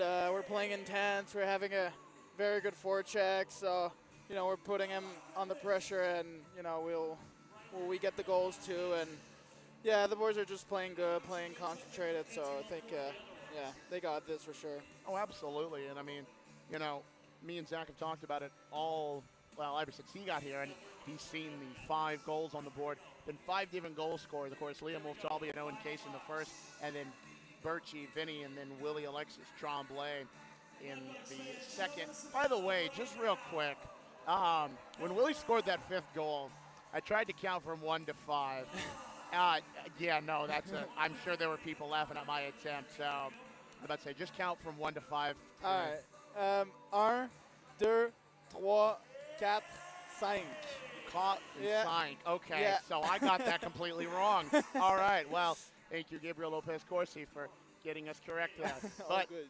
no, but Gabe, what's going on with your world outside of the game? No, nothing much really. Just getting prepared for playoffs. Excited to play, of course. I didn't get to play playoffs my last 2 years, so for me it's gonna be the first one, and I can't wait for that. And really, it's been really about that, getting ready for that, working hard here for practice in the workout room, and just getting ready for it. Yeah. No, absolutely. And, as we take a look at some of our out-of-town scoreboard as part of the intertwining of the Graph Orthodontic second period innovation in-depth look around the world in sports, some South Division scores, including going final. Lone Star 4-3 over Odessa. So Odessa has now officially been eliminated from contention. And, of course, Corpus Christi and El Paso are tied. Mind you, the Mudbugs are only 1 point behind the Ice Fish for that 4th seed. So it'll be interesting to see where the Rhinos and Ice Race go from there. And then the other game in the South Division, Oklahoma and New Mexico 3-2. The Warriors lead that one. So, Gabe, I'm curious about something. As the season winds down, what's been the best thing about your time here in Shreveport, at least so far? Because obviously it's not done yet, and I don't think it'll be done for a little while longer. But what's been the best thing for you here in Shreveport this season? Well, for sure, it's hard to choose one thing because everything has been amazing. Really, I love my time here. I love the fans we have, the people in Shreveport. I like the food. Try some crawfish. No, I really liked a lot of stuff. So it would be hard for me to choose one thing, but I'd say the people in general, just like my billets, for example. They've been supportive of me this whole entire time. These fans are just amazing. The staff is wonderful. So, I'd say the people down here are very nice. So I think that's the nicest thing for sure. Absolutely, of course. Mudbug hospitality and Southern hospitality go a little bit hand in hand, Gabe. But moving along, Gabe, what's been the best game for you personally this season? I know it's been hard, almost over now, 57 games now. But what's been the best game that you can recall off the top of your head right now for you? It's hard to remember, honestly. No, I don't blame you.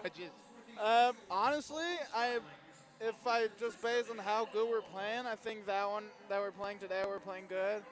But I remember there's one time when we played in Odessa.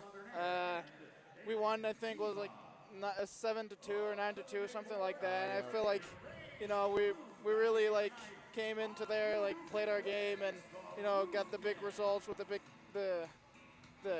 results. So I think that's a game I remember that we play very good. But I think we've had our ups and downs, but for sure I think we've progressed during the year, and that's the most important thing. Absolutely. And it's funny, Gabe, I remember that game. It was a 9-5 final score against the Odessa Jackalopes. Of course, it was a fun game for me too, because I that weekend I made my commentary debut, and yes. I'll be honest, I had fun that weekend because when you have 9 goal scorers, a lot of them playing, a lot of them getting some of their first goals or getting their first points. And, obviously, as you mentioned, progressing throughout the season is something that has been kind of up and down. Now, Gabe, I got one last thing for you, and I'm going to let you get going. As we go into the final 2 games here, we go to the final 2 games here against the El Paso Rounders, the team we haven't seen since, almost January, almost. And it's been a hot minute since we've seen El Paso. What's the thing you're looking forward to this last weekend? I was about to say, is your family coming down for the family weekend? No, my family couldn't make it. They have their own personal stuff, but yeah. I'm looking forward to it for sure. It's always fun to play at home, so to have that is just very cool, and yeah, looking forward to having fun here, pretty much.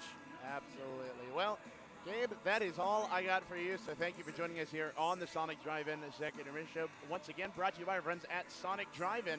This is how we Sonic now. Gabe, of course, 5 goals on the board. Of course, SONIC means free Route 44th with a game ticket. I'm sure there's probably some laying around here. Let me ask you something. On that free Route 44, what are you taking? Either a soft drink or a slushie? What are you taking? And what is it? Honestly, probably a slushie, even though I'm like not a big slush guy. Right. But I'll probably go for that. Yeah. I don't know which one though. That's a good one. I was about to say, there's a lot of other. For example, it's been well documented. I do a Powerade slushie, but but basically any drink as part of the Route 44 deal. But I was about to say, Reese Clayton, who was here skating with us over the weekend, or week rather, he said a Dr. Pepper. Would you go something similar, or would you go like a? Honestly, the Powerade. Probably the Powerade. Nice. I'm not a big Dr. Pepper guy, but Really? I'd do some Powerade for sure. Okay. Powerade. All right. Well, to the folks at Sonic Drive-In, if you're listening, Gabriel Lopez Corsi will be coming for that Powerade. Well, Gabe, now that is all I have for you, so thank you for joining us here on the Sonic Drive-In Second Intermission Show. Thank you very much. Of course. And as always, ladies and gentlemen, we'll be back here on this Sonic Drive-In Second Intermission Show. Bugs lead this one 5-0 after a excellent third period from the Bugs. Stick around, ladies and gentlemen. We'll be back here on this Sonic Drive-In Second Intermission Show. You're listening to Shreveport Mudbugs hockey here on NATV and the Bugs Broadcast Network. Did you know that Shreveport Regional Airport offers more daily flights than any other nearby airport? Daily flights to Atlanta, Charlotte, Dallas, Denver, and Houston means you're one stop from anywhere in the world. Make the short drive to Shreveport and start your vacation sooner. Down Home Meats is a proud corporate partner of your Shreveport Mudbugs. Whether you're grilling outdoors looking for a hearty or flavorful sausage for breakfast, a gumbo platter, or anything else, Down Home Meats has the perfect sausage for all occasion. Once again, that's Down Home Meats in the Stonewall, Louisiana area and available at all major grocery stores. Down Home Meats, the perfect old school smoke flavored sausage and doing old school sausage the way it was meant to be. Get ready, Louisiana! Johnny's Pizza House is turning up the heat with our sweet the swamp pizza. Packed with crawfish, shrimp, a taste of crack, andouille sausage, bell peppers, onions, jalapenos, and a blend of Cajun spices, all smothered in delicious mozzarella cheese. It's the perfect bite of the bayou and the perfect meal for any Cajun crave. Try our Cajun Flint or dive into a sweet the swamp pizza bowl. A taste of Louisiana flavor is waiting on you. Let's share a slice today at Johnny's Pizza House. Hey, Mudbug fans, if you're looking for the perfect spot for a birthday party, corporate event, school trip, or any other private outing, just call us at George's Pond here at Hirsch Coliseum at 318-636-7094 to book your event today. Once again, that's 318-636-7094 here at George's Pond inside Hirsch Coliseum. This is Alexis Tremblay, and you're listening to Shreveport Mudbugs hockey on NATV and the Mudbugs Audio Network. Hey, Mudbug fans, this is Duncan Welker with the Shreveport Mudbugs. DeFata & Associates Investigative and Risk Analysis Services has been conducting professional and private investigations for over 20 years. They offer both a full range of services to both businesses and individuals. Whether you need an investigator for a personal matter like a child custody case or suspect an internal theft problem within your business, DeFata & Associates can get you the information you need. Call Jerry and the team today at 318-635-9944 to talk about your case or visit them online at defatapi.com. For those that have fallen, I say get up. For those that are asleep, I say wake up. For those that are seated, I say rise. It is time. The world needs what we possess. The only hope for a dark world is the light of Jesus Christ. Let your light so shine. Thank you for tuning in to this Word of God Ministries message. Back here on the Sonic Drive-In Second Intermission Show.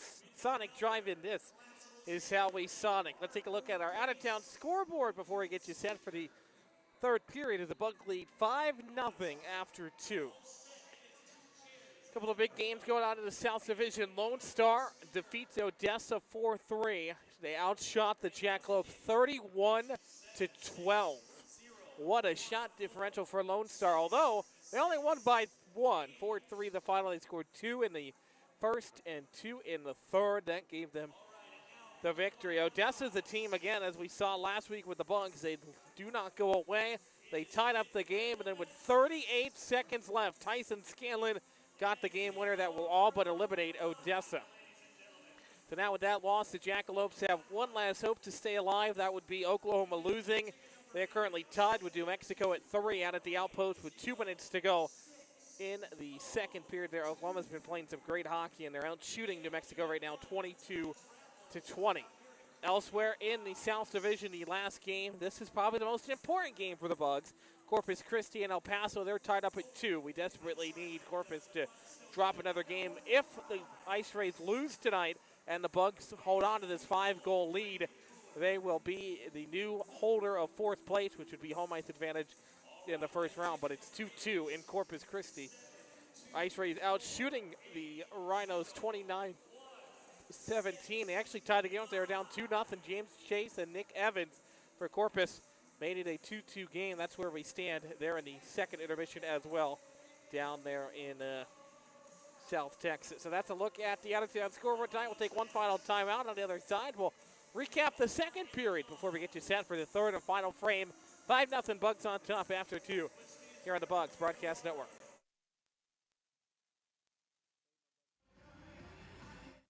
Mudbugs, DeFata and Associates Investigative and Risk Analysis Services has been conducting professional and private investigations for over 20 years.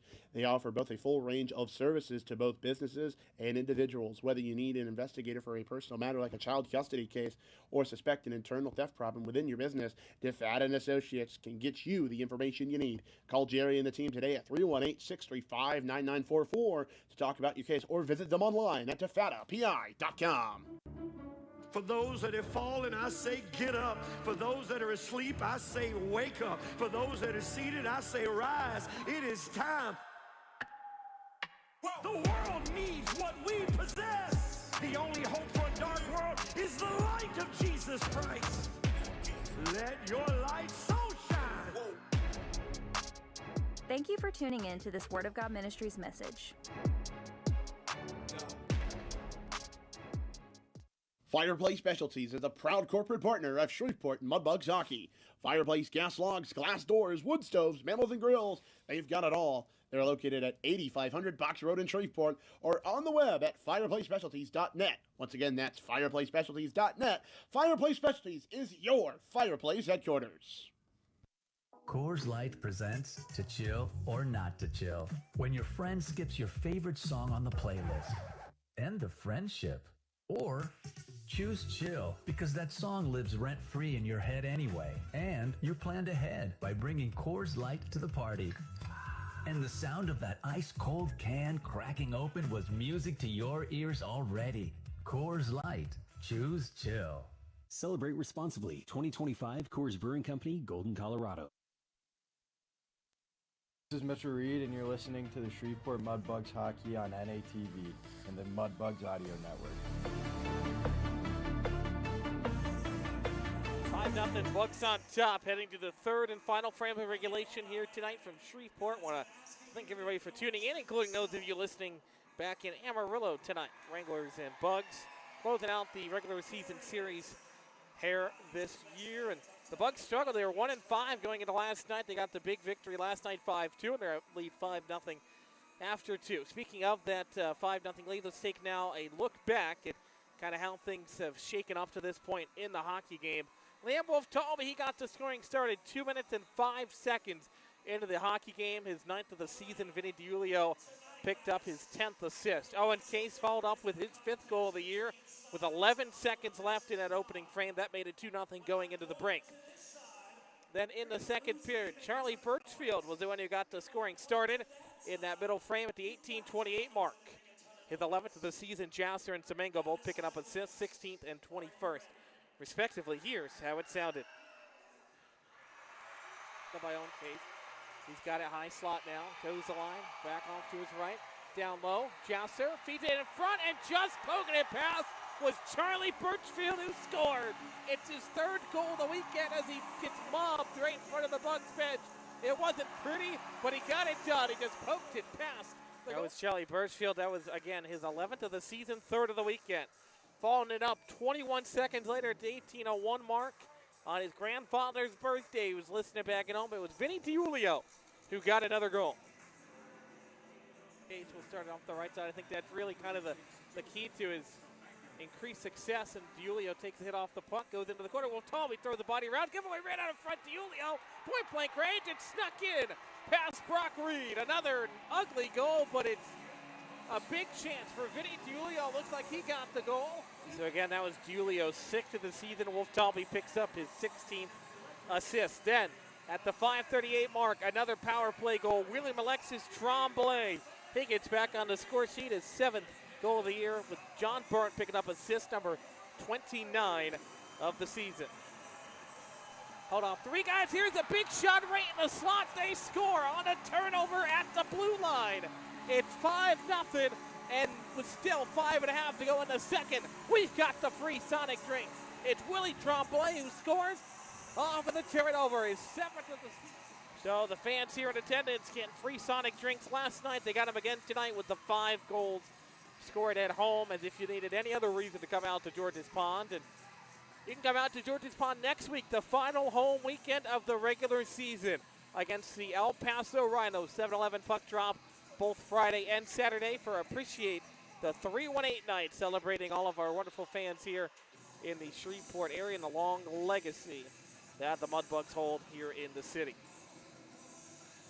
And, speaking of the Mudbugs fans at home, if you're looking for a perfect spot for birthday party, corporate event, school trip, or private outing, call us right here at George's Pond. We've got you covered. 318-636-7094 to book today as we get set for the 3rd frame of regulation here. 5-0 again, the Bucks on top.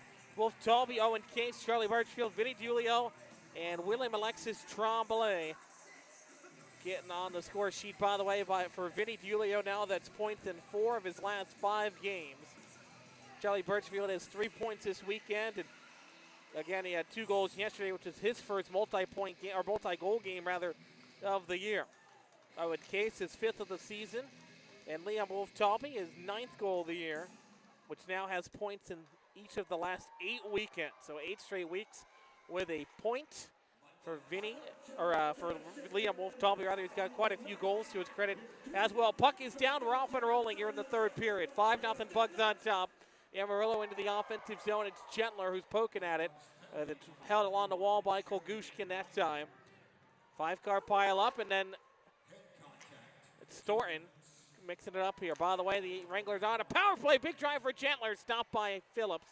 Up the wall again for Gentler. Top of the left circle. Works into the slot. High up top now at the blue line for Smith. Smith off to his left for Sega. Cuts to the circle. To the right dot as he fed it across. Its centering feed doesn't connect, and it goes over the stick of the point man Smith and all the way back down. Jared Griner picked up a head contact penalty at the end of the 3rd period. Quite literally the end. So a fresh 2 minutes on the power play to start off for Amarillo. They're just about halfway through. The minute is gone here in the 3rd period for Sega. In over the line right side. Drops it off into the slot. Puck trickles over behind the net. Picked back up by Amarillo. They'll slide it around the boards for Smith. At the left point, snaps it across to the right point for Sega. His drive through traffic is gloved out of midair by Phillips, who hangs on for a whistle with 18:47 to go in the 3rd and 48 seconds to go on the power play for Amarillo. So again, the Bugs are back at home next weekend against El Paso. 7-11 puck drop. Love to have you come out and join us. Tickets at georgespond34.com. Also some great deals. Head to our social media for more information on that. Also like to remind you that this 3rd period is always powered by Delta Utilities. Know what's below. Call 811 at least 48 hours. That's 2 days prior to digging any projects. Delta Utilities know what's below. Adams has it far side, half wall, 35 seconds to go on the kill for the Bugs. Wrapped up the boards, Vinny chases after it. Got a stick on it, it goes up into the netting and out of play for a stoppage. 18:28 left to go in the 3rd period. So face-off going to come to the left. That's the glove side of Ethan Phillips, the Providence College commit. He's been playing some lights-out hockey. His last few starts has brought his goals against average under 2. It now sits at 1.95. He's got a .934 save percentage as well, which is up from his .918 that preceded his last couple of starts, but now he's all the way up to .934. Left side, Hedquist at the point. Knocked off the puck by Wolftalby, who chips it out to center ice. Liam doing dirty work here tonight defensively as well. He's, of course, an offensive star. Nice move there by Dolan to get around him, though. Down low at the goal line, he hits the brakes, gets knocked off the puck side up the wall for Hedquist. Hedquist has it. High slot. He pulls the trigger, and he missed it.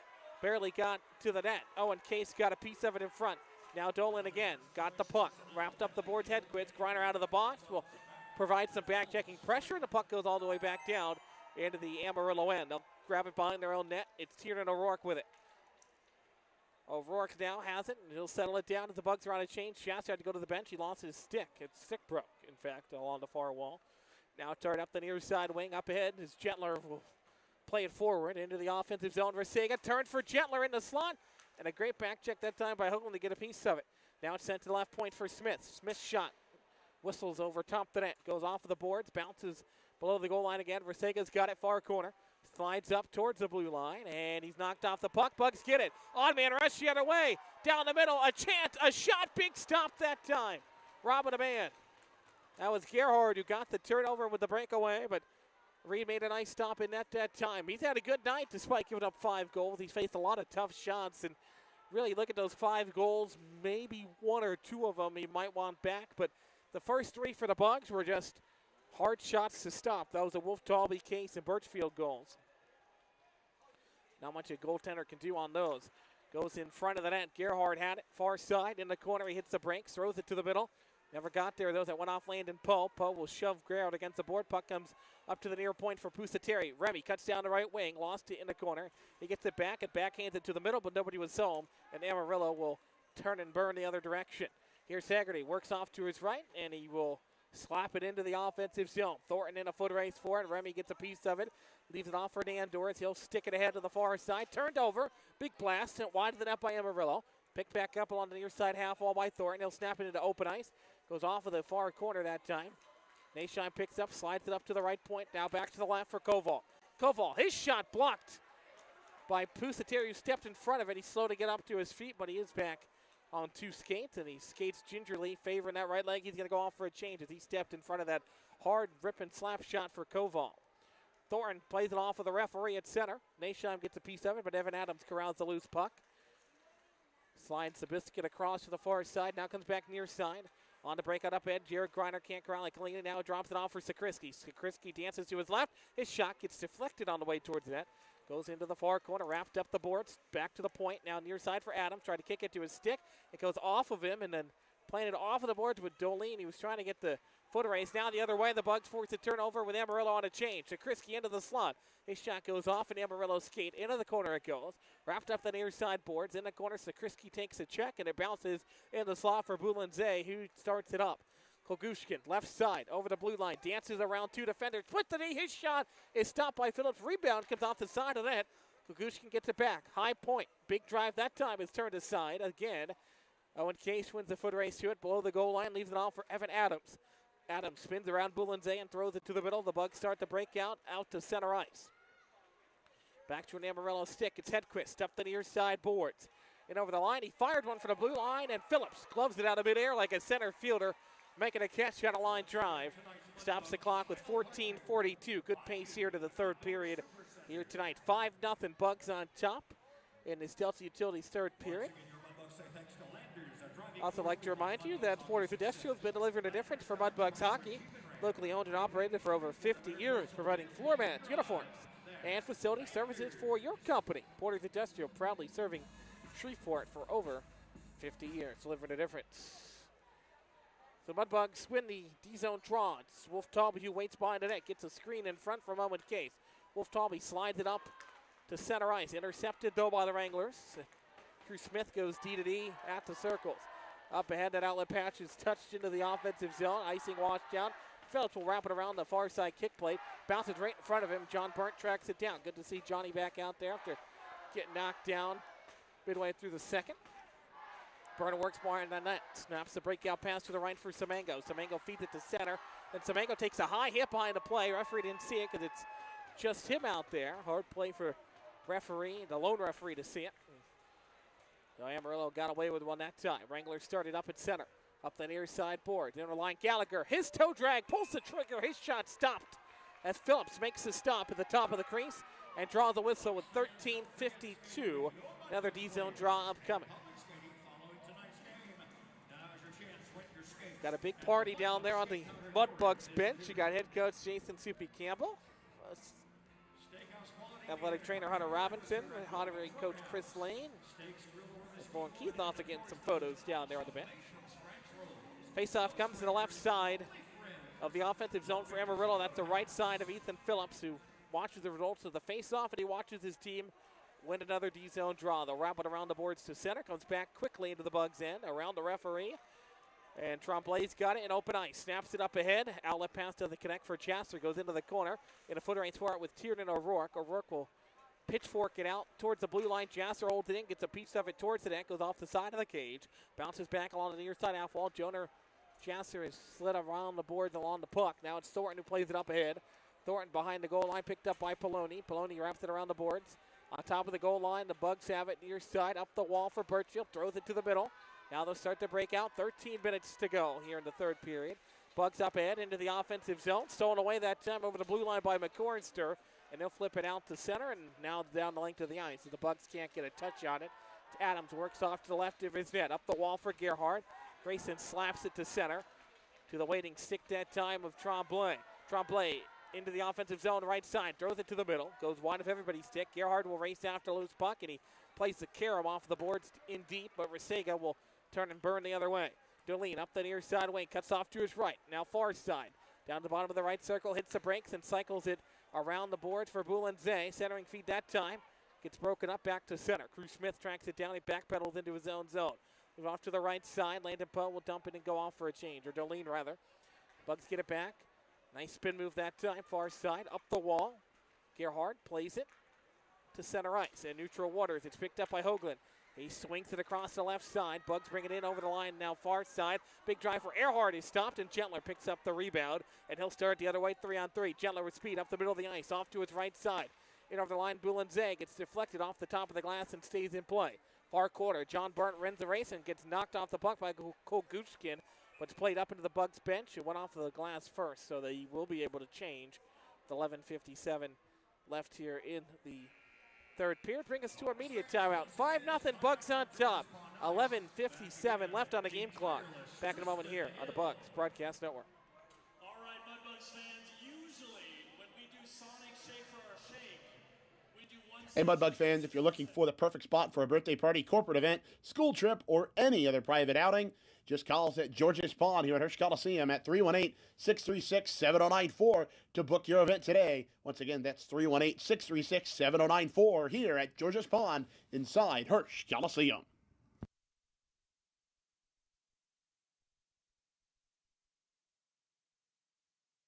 Hey, this is Tyler Hodges, and you're listening to Shreveport Mudbugs Hockey on NATV and the Mudbugs Audio Network with Zach Grant and Duncan Welker. Now let's get back to the action.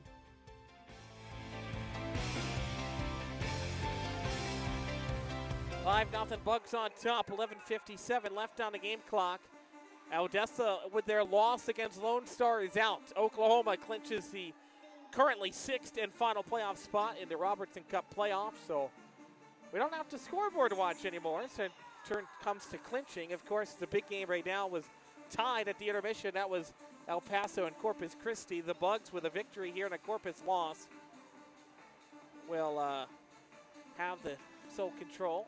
Still 2-2 with 11:49 to go in the third. So that game is going to be a big one, as the Bugs will start it out, because again, if Corpus loses tonight, the Bugs will be in sole possession of the 4th place spot. Here's Simons, and over the line right side, off the turnover, drops it, and a big blast, pulling the trigger is Jared Griner, cut down the slug on the feed from Jason Simons. It's a 6th spot, and with 11:44 to go, it's 6-0 Bugs. What a feed. Jared Griner, give me a milkshake. Yes, sir. What an excellent feed there from the Bugs to give it to Jared Griner, able to wrist it on through. And I believe that's still Brock. Yes, it is still Brock Reed. Nothing has changed since I came up, but just an excellent feed there from the Bugs and gives Jared Griner, and it might have been Jason Simons on that assist. I think it will be. We'll wait to see how it fully lays out here on the live stats. And if it is Jason Simons, well, Mr. J-Man Smooth, welcome to the point scoring party. Of course, J-Man Smooth is a name he's been called a few times. It is Jason Simons. So J-Man Smooth, Jason Simons gets on the point scoring board. That'll be his 6th assist of the year. There's 6 point, rather. But love to see it. So Griner gets goal number 8 of the season for him. It's now his 3rd goal in 4 games. So he's been heating up offensively as well. And yet again, another new goal scorer for the Bugs. That's 6 goals, 6 goal scorers. When's the last time you saw a hockey team play an offense like that? But the Bugs have done it all season long, and they continue. Putting up a 6th spot now in Amarillo. And the Wranglers send a new line out there. Tarasenko back out there. Did not play last night. He's back out there. The Mudbugs being collected. The Zamboni doors are shut, and we're back to action here shortly. Jared Griner in to take that face-off. It's controlled by Amarillo, though, off the face-off. Works into their own zone. Now up ahead quickly. Reed has it far corner. Wraps up the boards. Intercepted that time. Thrown towards the slot, and the Bugs get it back. Here's Ryan Baird up the shadow of the boards far side. Up ahead into the zone. Simon's got a piece of it, but it's banked back out the other way. In over the line, Gallagher slams on the brakes. His shot turned aside. Up the wall it comes towards Tarasenko at the left point. Bugs will force the turnover at the blue line. They'll start it up ahead, far side. Into the offensive zone come the Bugs. It's immediately turned back the other direction. And back out to center. Remy backpedaled into his own zone. Snaps it across Poloni. Feeds it up the far side board. Goes back into the Bugs defensive end. Now they'll start it to center ice at neutral waters. It's intercepted that time by Gentler back into the Bugs end. Remy's got it along the near side. Face-off dot. The Coors Light face-off dot. Coors Light made to Chill. Good partner of the Mudbugs. Up ahead, Wolf Talby touches it into the zone.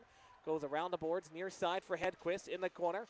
Around the boards, up ahead now for McCorister. Plays it to the far wall. Bugs steal it away, and then we get an offside whistle. Semengo gets a bump after the whistle, and he's going to jaw away as the linesmen quickly step in, making sure nothing gets out of control. 6-0 the score with 10:36 to go. You know, Zach, if you or anyone really is planning a group outing for these next 2 home games, just call us at 318-636-7094 to book a group today. And mind you only got 2 games left to do it, so Zach, if you're going to get a group of 10 or more, might want to give us a call real quickly. Once again, 318-636-7094 to book that group today. So Jonah Chasser, John away along the far face-off dot with Haggerty on the draw, but it's the Bugs who give it away. Gentler into the zone. He gets knocked down by Jonah. Right as he got across the blue line, Hedquist snaps it across. Down the slot, big drive, turned aside by Phillips. Bounces to Resega through the blue paint. Goes across far side. Poloni will clear it out to center ice. Glove down at the center red line. Bugs force a turnover. Quickly into the offensive zone. Down the slot, big drive. Stopped away that time. Hedquist knocks the man off the puck. Amarillo forces the turnover into D-zone. They'll start it up ahead midway through this 3rd period. 6-0 Bugs. Wolf Dalby, Case, Birchfield, Julio, Tremblay, and Griner on the goals for the Bugs. Thrown out right in front, they score. Amarillo gets one back. They break the ice here. It's 8 in white, and it's another goal that time for Danlo Dolin. It's his 7th of the season, and Amarillo is on the board. Well, that's just one of the things Amarillo was able to find it and get it right past Ethan Phillips. And, well, that's just one of the things that's bound to happen at a game at this point, you know. But that's all I really got on that front. So Amarillo gets one back off the Bugs D-zone turnover. Dolin. You know, and it's funny, you look at Dolin, he's got 7 goals on the year. Usually plays pretty well against the Bugs. He's another one out there that really gets things going for Amarillo when he faces against the Bugs. But kind of as I mentioned to you, as this goes into the Bugs end, a late offside. Amarillo touches up, that's going to draw an offside whistle. But you look at the numbers of this team, and it doesn't match how they play hockey. I mentioned that with, I think it was O'Rourke earlier. It's got 16 points on a year. Every time he's out there, he's got the puck. So it's a weird stat line for the Wranglers so far this season. Right. No, you're just absolutely right. Sometimes it's weird. The numbers can be not indicative of how a team plays, and sometimes, hello. That was dangerous there. Adams almost lost the puck with Phillips out of his net to play it.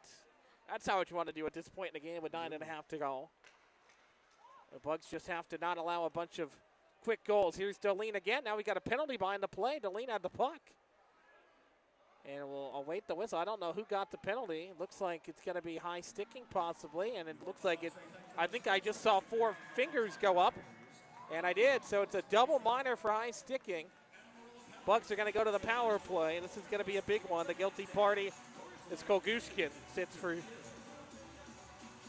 couple here with high sticking. 9:24 left to go in the third period. The Bucks have a chance to get 2 more power play goals. The power play's been great. 3 of 4 last night. They have a power play goal here this evening as well, looking to make it 2 or maybe even 3 with the 4-minute banner. Quincy Bug fans, despite the score line, 6-1 Bugs, they're still pumped up for the Scott Powerline power play, and as you've said, and they rightfully should be. Bucks control the face-off. Burnt up the point for Hoagland. He's got it back, does Evan, on top of the S&D Fire Protection logo, just in over the blue line. High slot for Gerard. Looked to one-time it, but he had to corral it. Now Hoagland pulls the trigger. His shot blocked, and then a cross-check after the whistle as Tiernan O'Rourke shoves a man and cross-checks him on top of his goalie. That's Earhart in front. He's back to his feet, and it's kind of interesting to cross-check somebody on top of your goalie, but that draws a whistle. We'll see. We should see a penalty coming up on Amarillo. The referee's given the finger flick, so it looks like we're going to have a cross-checking coming. I know, and it looks like a Bug is being escorted to the penalty box. And Soupy's down on the railing of the bench that time. Earhart, who got cross-checked into the goalie. Jonah Jouster picking up the fight with Mark Boric, the referee. We didn't see that one quite the same. So unsportsmanlike conduct to call on Earhart after he got cross-checked into the goalie. Not sure what he's supposed to do to avoid the goalie if he gets cross-checked, but so that wipes out the 4-minute power play, but it's only 2, so the Bugs could still potentially have a little bit of power play time left, and Soupy wants an explanation. He's not getting one quite yet. The Bugs are huddled at the bench still. So 9:07 left to go, third period. Bugs up by 5. Now they're going to have to kill off a 4-on-4. That's for that apparent power play time that'll come out of once the 2-minute Bugs penalty is over. By the way, I did a quick math in my head, about 1:44 with the power play time once the Bugs penalty expires. Bugs win the face-off. Carried ahead, it's John Burner. Gets knocked off the puck. Now goes for Ferrer in front of the net. Works off to the right. Up the shot of the boards. Cuts to the left. Gets knocked off the puck. Great contact that time by Hoagland. Barrett sends it back as the Boo Birds start raining down again at George's Pond. John Bird snaps it across to open ice. Give it away in center. John Byrne gets it back. Byrne over the line, right side, into the offensive zone. Cuts towards the net. Around the cage. Now looks to cycle it up top. He gets knocked down along the far half wall, and Amarillo starts a breakout. 2-on-2 the other way on the 4-on-4. Gentler up ahead. Haggerty lost the puck on a dance move around a defender that time. That was Poloni standing in front of him. Now O'Rourke gets shoved off the puck by Nander as he sticks his leg out to impede his path. Now it's tied up along the wall again. 4-car pile up. Minute and 10 seconds to go on the 4-on-4. Then the Bucks will still have an abbreviated power play for about 1:44. Hoagland's got it below the goal line, off to his far side. Now sends it back near side for Poloni. Nandor's got it behind the cage. Now he starts it up ahead for Ryan Barrett in open ice right side. Swings it to the middle. Diulio had it poked away from him. He thought it went out back to center, but it went into the zone to the stick of Hedquist. Rasega's got it behind the cage. 40 seconds to go on the 4-on-4. Up ahead, big hit delivered there. Bucks force a turnover at the blue line, but then it just barely squeaks out. So they've got to regroup. Bucks tag up and over the line left side again. He has a big drive, cut down the solids. Vinny looking for his second goal, but that's covered up. So Vinny had a solid night, a goal and assist. Points in 4 of his last 5. Second goal in 3 games for him as well. And it's funny, as we mentioned, Daniel Dorland getting the first Amarillo goal of the night. He's the anti-pass to the game. And I mean, yeah, no, I would see that. I mean, Dorland has been just doing a lot, and obviously he got that first goal of the game for the Wranglers. So yeah, I think that's a little justified. Tie up off the draw, eventually controlled by Amarillo in the D zone. It's Landon Poe. Swings it across to the near side for Smith. Feeds it back behind the cage as Amarillo setting things up here on the 4-on-4. 18 seconds remain on that. Bugs will have a minute and 44 seconds on the power play on the other side. 7:20 to go in the third. Lots of clock action going on the scoreboard down to our right. Smith gets bodied up and dropped to the ice right after he got over the blue line, and the Bugs forced the turnover. They've got it behind the net. They'll leave its own case. Far side, Earhart out of the box. So now it's another power play for a minute and 39 seconds remaining. Up ahead is Oakland. Oakland down the right side, in over the blue line, into the offensive zone. Works to the bottom of the circle. Carries it behind the net. Cycles up towards the blue line. Snaps it for John Byrne, who can't get it cleanly. Goes back out to center. That was a design play all along. Just couldn't corral it cleanly as it goes back now for Gerhardt. Wraps it back along the boards for John Byrne, and he's going to hang out behind the net for an evening stroll. The Bugs have the clock on their side. Up ahead, Tremblay on the outlet pass. Gets knocked off stride. Amarillo can't clear. Held in. Hoagland down the slot. He fires one. Big save. Rebound comes out in front. One-time blast from the left circle. Is turned aside and back towards the blue line. Just not out. Byrne holds it in. Down in the corner again. It's Gerhardt. Pitchforks it to the slot. John Byrne's got it. Now left circle, big blast for Tremblay. It goes off a man in front, and the Bugs get another power play tally. It's a 7th spot with 6:16 to go. We'll see who gets credit. Tremblay shot it, and it's a power play tally with 52 seconds left on a man advantage, and it's 7-1. I think it will be Willie Tremblay as I'm able to make out the writings of head All-Fights official Ronnie Patterson right in front of us. So I think it'll be Willie Tremblay, at least with the goal. We'll have to find out the assist here momentarily. But looks like Willie Tremblay will get his 2nd goal of the night. So love to see that. Yes, it will be Willie Tremblay. Johnny Byrne on the assist. By the way, that's the 2nd time that unit has been on the score sheet tonight. Willie Tremblay getting a goal. Johnny Byrne with the assist. And actually, as I speak, Evan Hoagland gets added to it. So nice.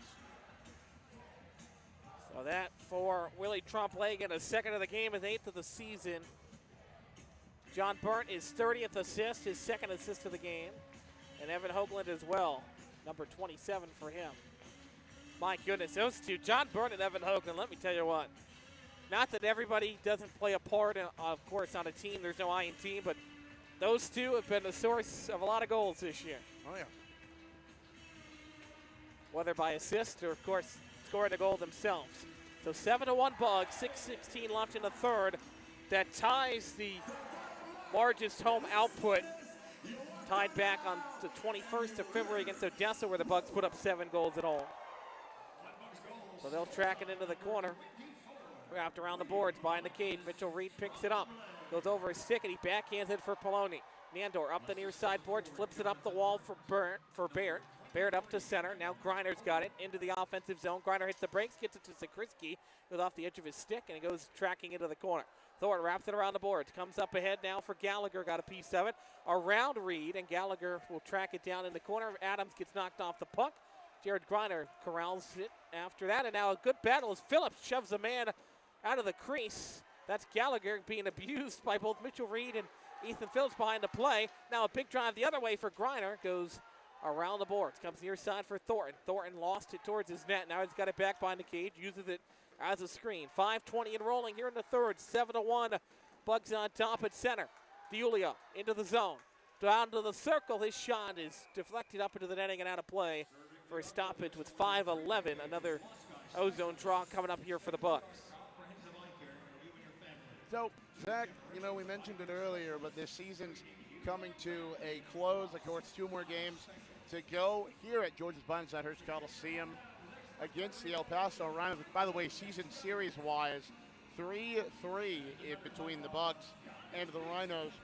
But if you're thinking about next season, well, season ticket will go on sale on Monday, March 30th at 10 a.m. Get more into those details here in a little bit. Next stoppage. Adams off the wall for Semengo. Goes off of his stick. Dolene picks it up. Now it's Bink back out to center. Vinny's got it. On top of the Mudbugs logo at center. Off to his right. Semengo fires one, and that's covered up for a whistle. And Vinny gets shoved after the whistle. Everybody's going to come in and kind of converse, if you will, with 4:51 to go here in the third. But no physicality yet. Yeah, I think at this point, the physicality numbers and physicality efforts have kind of just subsided. Not gone, but just kind of subsided. And as for those season tickets that are going on sale for the next season on Monday, March 30th at 10 a.m., renewals for those of you renewing must commit to it by April 30th, and then May 1st, all the rest of the current season tickets will be released for the general public to buy. And if you do pay in full by May 1st, you will receive not only a gift from the Bugs, but you will also be entered into a raffle drawing. So that's nice. So once again, season tickets for 2026, 2027 on Dance move, top shelf. It's Gallagher who cuts in. Christian Gallagher gets his first goal as a Wrangler, and it's 7-2 with 4:32 to go.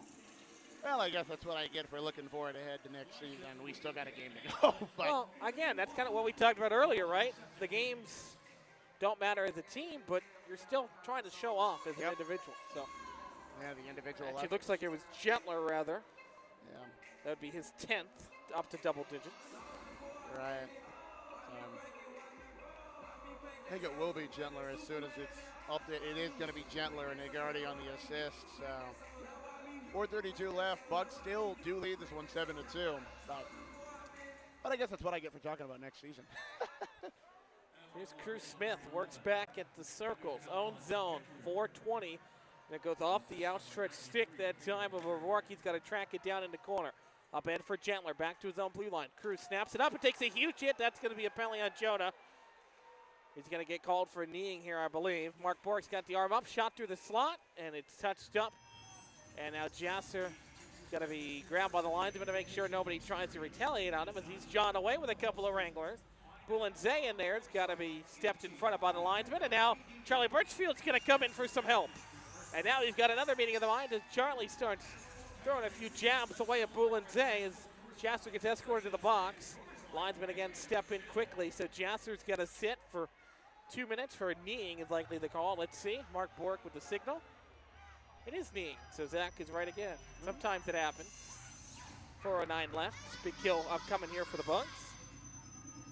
Definitely a crucial kill here, even if the scoreline might say otherwise, because you always want to improve your penalty killing efforts if you're the Bucks, and even if you're the Wranglers on the other side of that, you want to improve your power play efforts, even with only 2 games left in the season.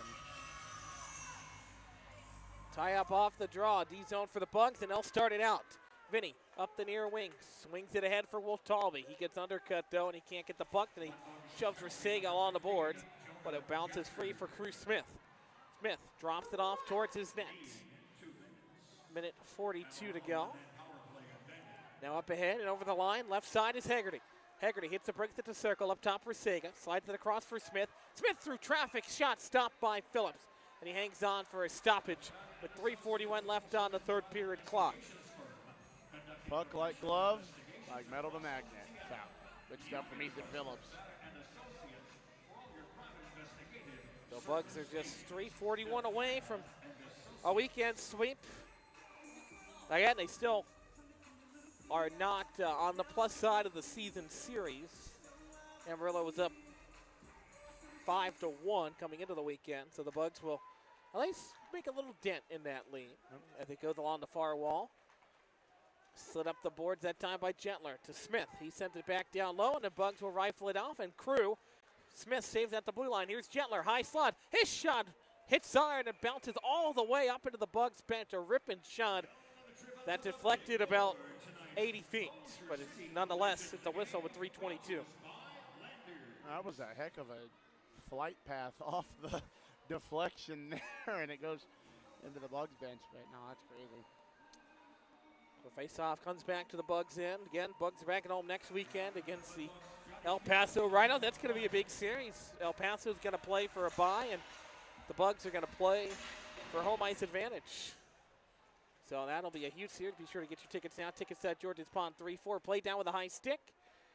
And the Bugs are going to force Amarillo to touch it. Face-off's going to come back to neutral ice with 1:05 to go on the kill for the Bugs.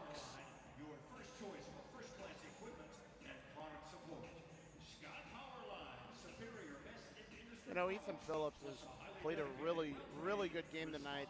And, of course, we say that, and you take a look at these shot numbers, even in the third period, 10-8 in favor of the Wranglers, so 30-28 total overall with 3:13 and rolling here, or excuse me, 3:05 and rolling here. And Ethan Phillips has had a really good performance tonight.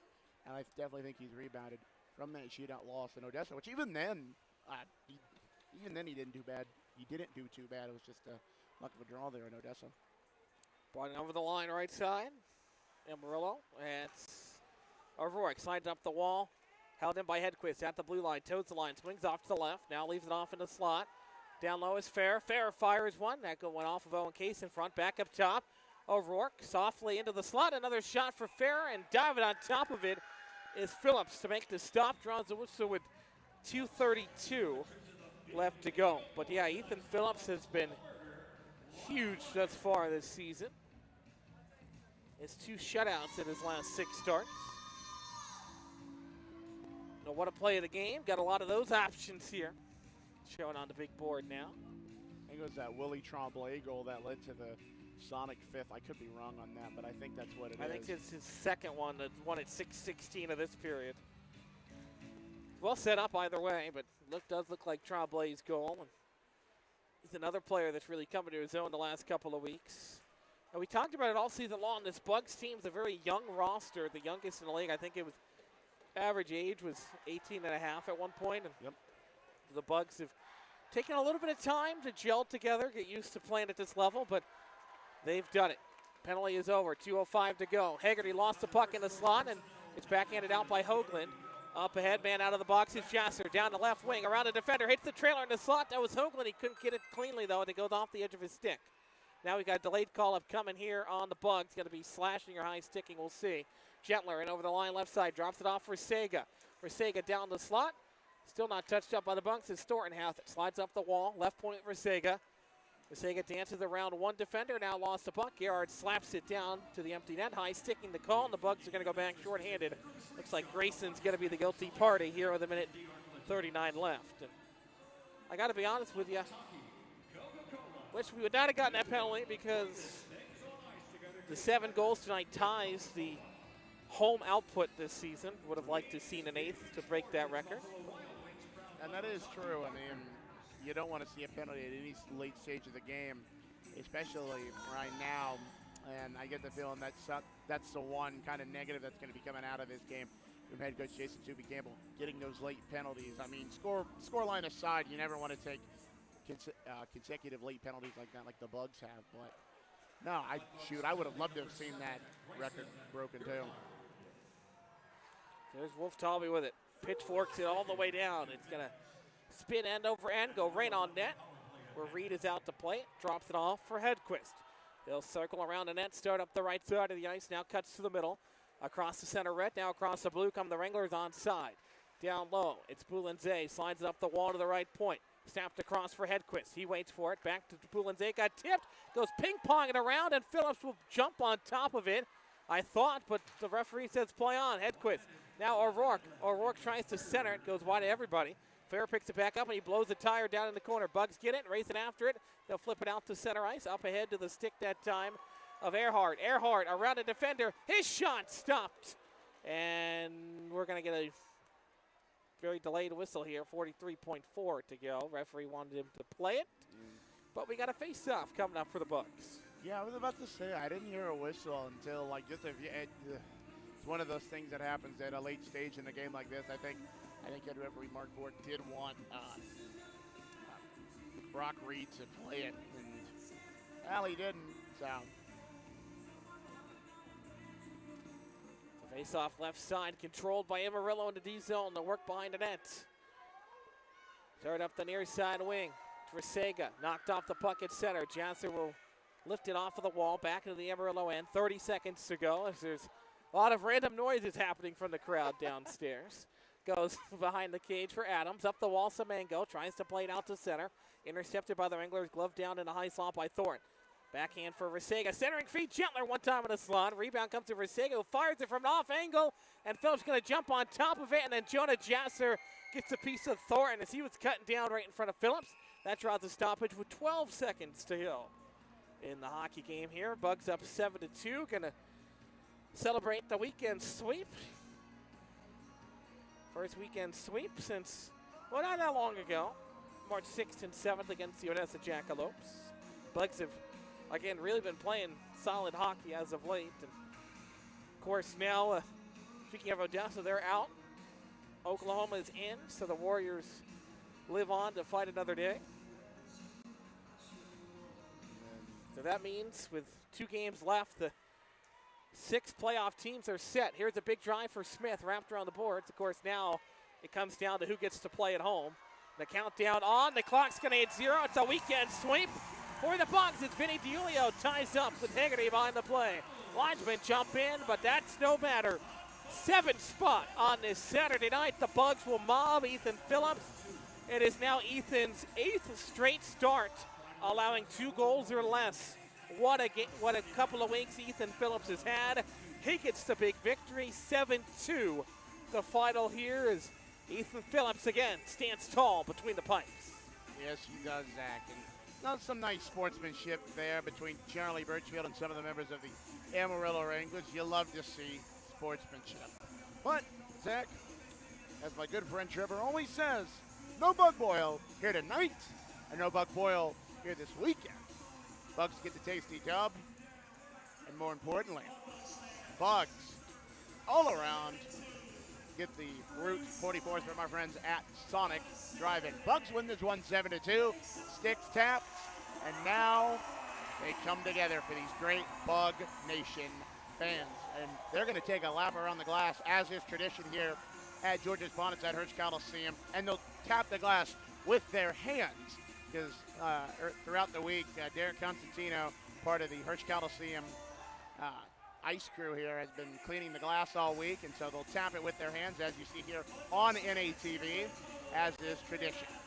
Great effort from the Bugs, 7-2. I will say the one negative, again, it just goes back to those late consecutive penalties, but obviously that is not too much of a concern, at least in the moment. Obviously that's something that's going to be looked at throughout the week, but Bugs get the win. Beauty. Bugs take their lap around the ice. We'll take a wrap around the league on the other side of the break. Here is the Nicky's wrap-up show. Coming up next here on the Bugs Broadcast Network.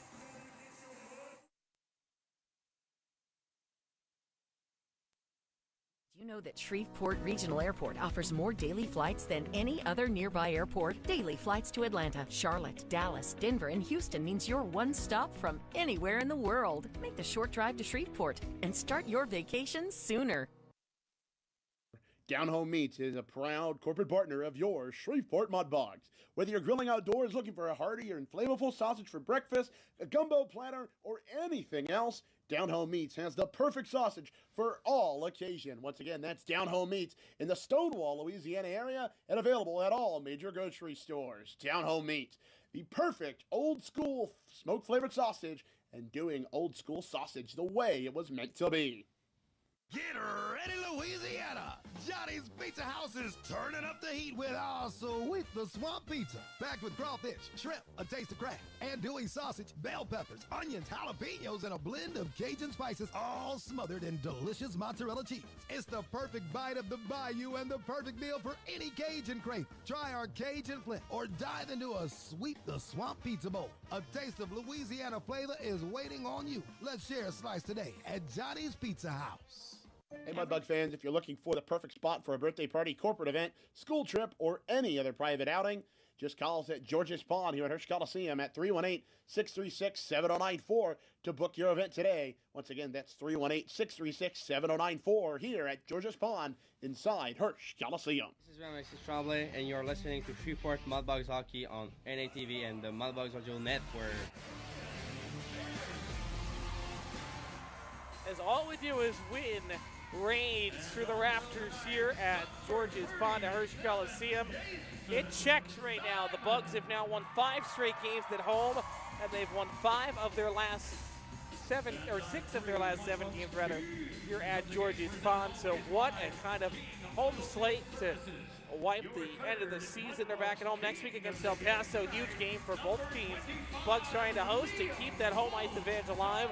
El Paso trying to get back into that second spot for the first round bye. So all kind of important things going on next weekend. The start of the game being honored here. And as that happens, we'll take a look at our game summary now here as we look back at the night that was the 7-2 victory for the Bugs to again sweep second straight weekend at home. And of course, you're even throwing in that makeup game against Lone Star as well in that stretch there. So that, of course, adds to things even more. But again, taking both games of the weekend. 5 goals yesterday, 7 here this evening. As we look back, it was Liam Wolf-Talbot who got the scoring started back 2 minutes and 5 seconds into the hockey game. His 9th of the season. Vinny DiUlio picks up number 10 assist-wise on his grandfather's birthday.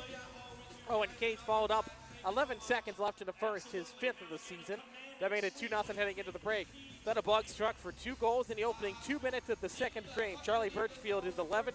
Jasper Semengo getting the assist. That was on the power play at the 18:28 mark. And then 21 seconds later, Vinny DiUlio, his second point of the game, his 6th goal of the season. Liam Wolf-Talbot picking up assist number 16 as well. Then at the 5:38 mark of the second period, William Alexis Tremblay forced a turnover at the blue line, and he sniped it past the netminder Brock Reed. That's his 7th of the year. John Burton picks up assist number 29 on that goal. Garrett Griner opened up the scoring in the third. His 8th. Jason Simons picked up assist number 6. That was a big one. That made it 5-0 Bugs. Doline got one back at the 9:53 mark of the third before William Alexis Tremblay, his 2nd goal of the game on the power play. John Burnt, Grayson Garrett getting the assist. That made it 7-1 before Alphonse Gentler got one back at the 4:32 mark. 7-2 our final. Lots to recap, but nonetheless very important. Shots as well. 33-29 in favor of Amarillo. They outshot the Bugs after that tough first period for them. They outshot the Bugs in both the second and the third. Penalty minutes looked a little bit different tonight. Just 24 total, 14 on the Bugs, 10 on the Wranglers. But again, a 7-2 victory. And with that now, again, the Bugs have won 5 straight at home. They've won 6 of their last 7 at George's Pond. And they look to keep that going next week against El Paso here as they got their 2nd straight weekend sweep at home. Oh, it's just been a great weekend for the Bugs tonight. The effort as I don't know if there's any feed still in NATV, there probably is, but the kids have been released loose for the traditional skate with the players. It's so funny to watch them skate all out of the tunnel. It's like a releasing of the hounds, all of Mr. Burns. Those 2 kids, or that girl in the Mardi Gras jersey, and I assume it's her brother. She's looking back at him now, also in the Mardi Gras jersey. They came out on fire out of that tunnel. Oh, they did. And you know who else came out on fire this weekend? Charlie Birchfield. And of course, 2 goals last night and a goal tonight. I love to see the effort from Charlie Birchfield. It's almost a brand new Charlie Birchfield. Even since being traded here from the Aberdeen Wings, Charlie Birchfield has just done a tremendous job at getting on his game. And I just like to see it because that young man has done a lot. And it's kind of like I said when he scored that goal. Jason Tooby Campbell told me earlier on in the day, he was saying kind of since he kind of started getting out of his own head more, he's been playing a lot better hockey. And it's evident there. Of course, another player I want to highlight, William Alexis Tremblay. Willie Tremblay, as we've mentioned several times in this last month, he's coming to his own here. Of course, 2 goals on the night. And of course, he was also the King Oilfield King of the game. The first one, of course, the third one was number 25, Liam Wolf-Talbot, and the second one was Vinny DiUlio, which, by the way, once again, happy birthday to Grandpa Dom DiUlio. And then, of course, the DMG Energy players of the game was number 9, Ryan Baird, and number 37, J-Man Smooth, Jason Simons. But, no, just a great all-around weekend from the Bugs. I love to see it, and I think this is the team that this fan base wanted to see, even going back as far as, I'm not going to say the exhibition game because honestly, as some people say, exhibition games where the points are made up and nothing matters. I'm kidding, of course. Exhibition games do matter, but I'm getting on a little bit of a tangent here. Great weekend from the Bugs. They win it 7-2, and yeah, just an all-around great weekend. And speaking of going further into the last 2 games of this season, let's take a look at our out-of-town scoreboard. Not many other games still ongoing, of course. The big one being Lone Star taking down the Odessa Jackalopes. So Odessa will be out of contention for playoff efforts this year. And with that, the Oklahoma Warriors will clinch the 6th and final playoff spot here in the South Division, but they currently trail the New Mexico Ice Wolves 4-3 with 5 minutes left in the third period. Another game going on in the South Division, and a shootout right now is El Paso and Corpus Christi. So Corpus and El Paso will get the point. They'll just need to decide a winner and who will get that second one. And then, of course, obviously here in Shreveport, the Bugs win it 7-2. So great all-around weekend, actually. And then before I do my usual spiel, I want to actually look at some basketball scores if I can, because internet's fun. And luckily I can. Arizona is currently leading Purdue 70-57. And of course, earlier in the day, the Fighting Illini, Illinois took down Iowa 71-59. And of course, in some NHL scores, not going to mention all of them, obviously. Mammoth 5-1 currently lead over the LA Kings. Flames 2-1 over the Canucks, and the Capitals 1-0 over the Vegas Golden Knights. And then, of course, earlier on in the day, the Dallas Stars took down the Pittsburgh Penguins. Yeah. But yeah, that's really all I have to say. Bugs get the win. Fans are happy. Sweet Caroline rings out. But that's all I got. So, as always, ladies and gentlemen, do good, be good, claws up, and go Bugs. Zach, set us on home. Bugs with the victories, 27-21, 3-6 over on the year. Amarillo drops to 20-32, 2-2 in the cellar of the South Division. So the Bugs got 2 points tonight. They did their job. Unfortunately, we still got to wait for Corpus Christi, so we can't say we took the fourth spot yet, but hopefully El Paso can pull it out in the shootout tonight. 7 goals for the Bugs, 7 different goal scorers. Wolf Dalby, Owen Case, Birchfield, DiUlio, Trombley twice, and Griner all getting goals for the Bugs. 7-2, the final score here on this Saturday night. The Bugs have now won 5 straight at home, and they will be back at home next weekend against the El Paso Rhinos for a huge regular season finale. For Duncan Walker and the rest of the crew here, I'm Zach Grant saying so long and good night. And after that 7-2 victory, we'll let Owen Case take us home this evening with his big goal back at the end of the first. Good night, everyone.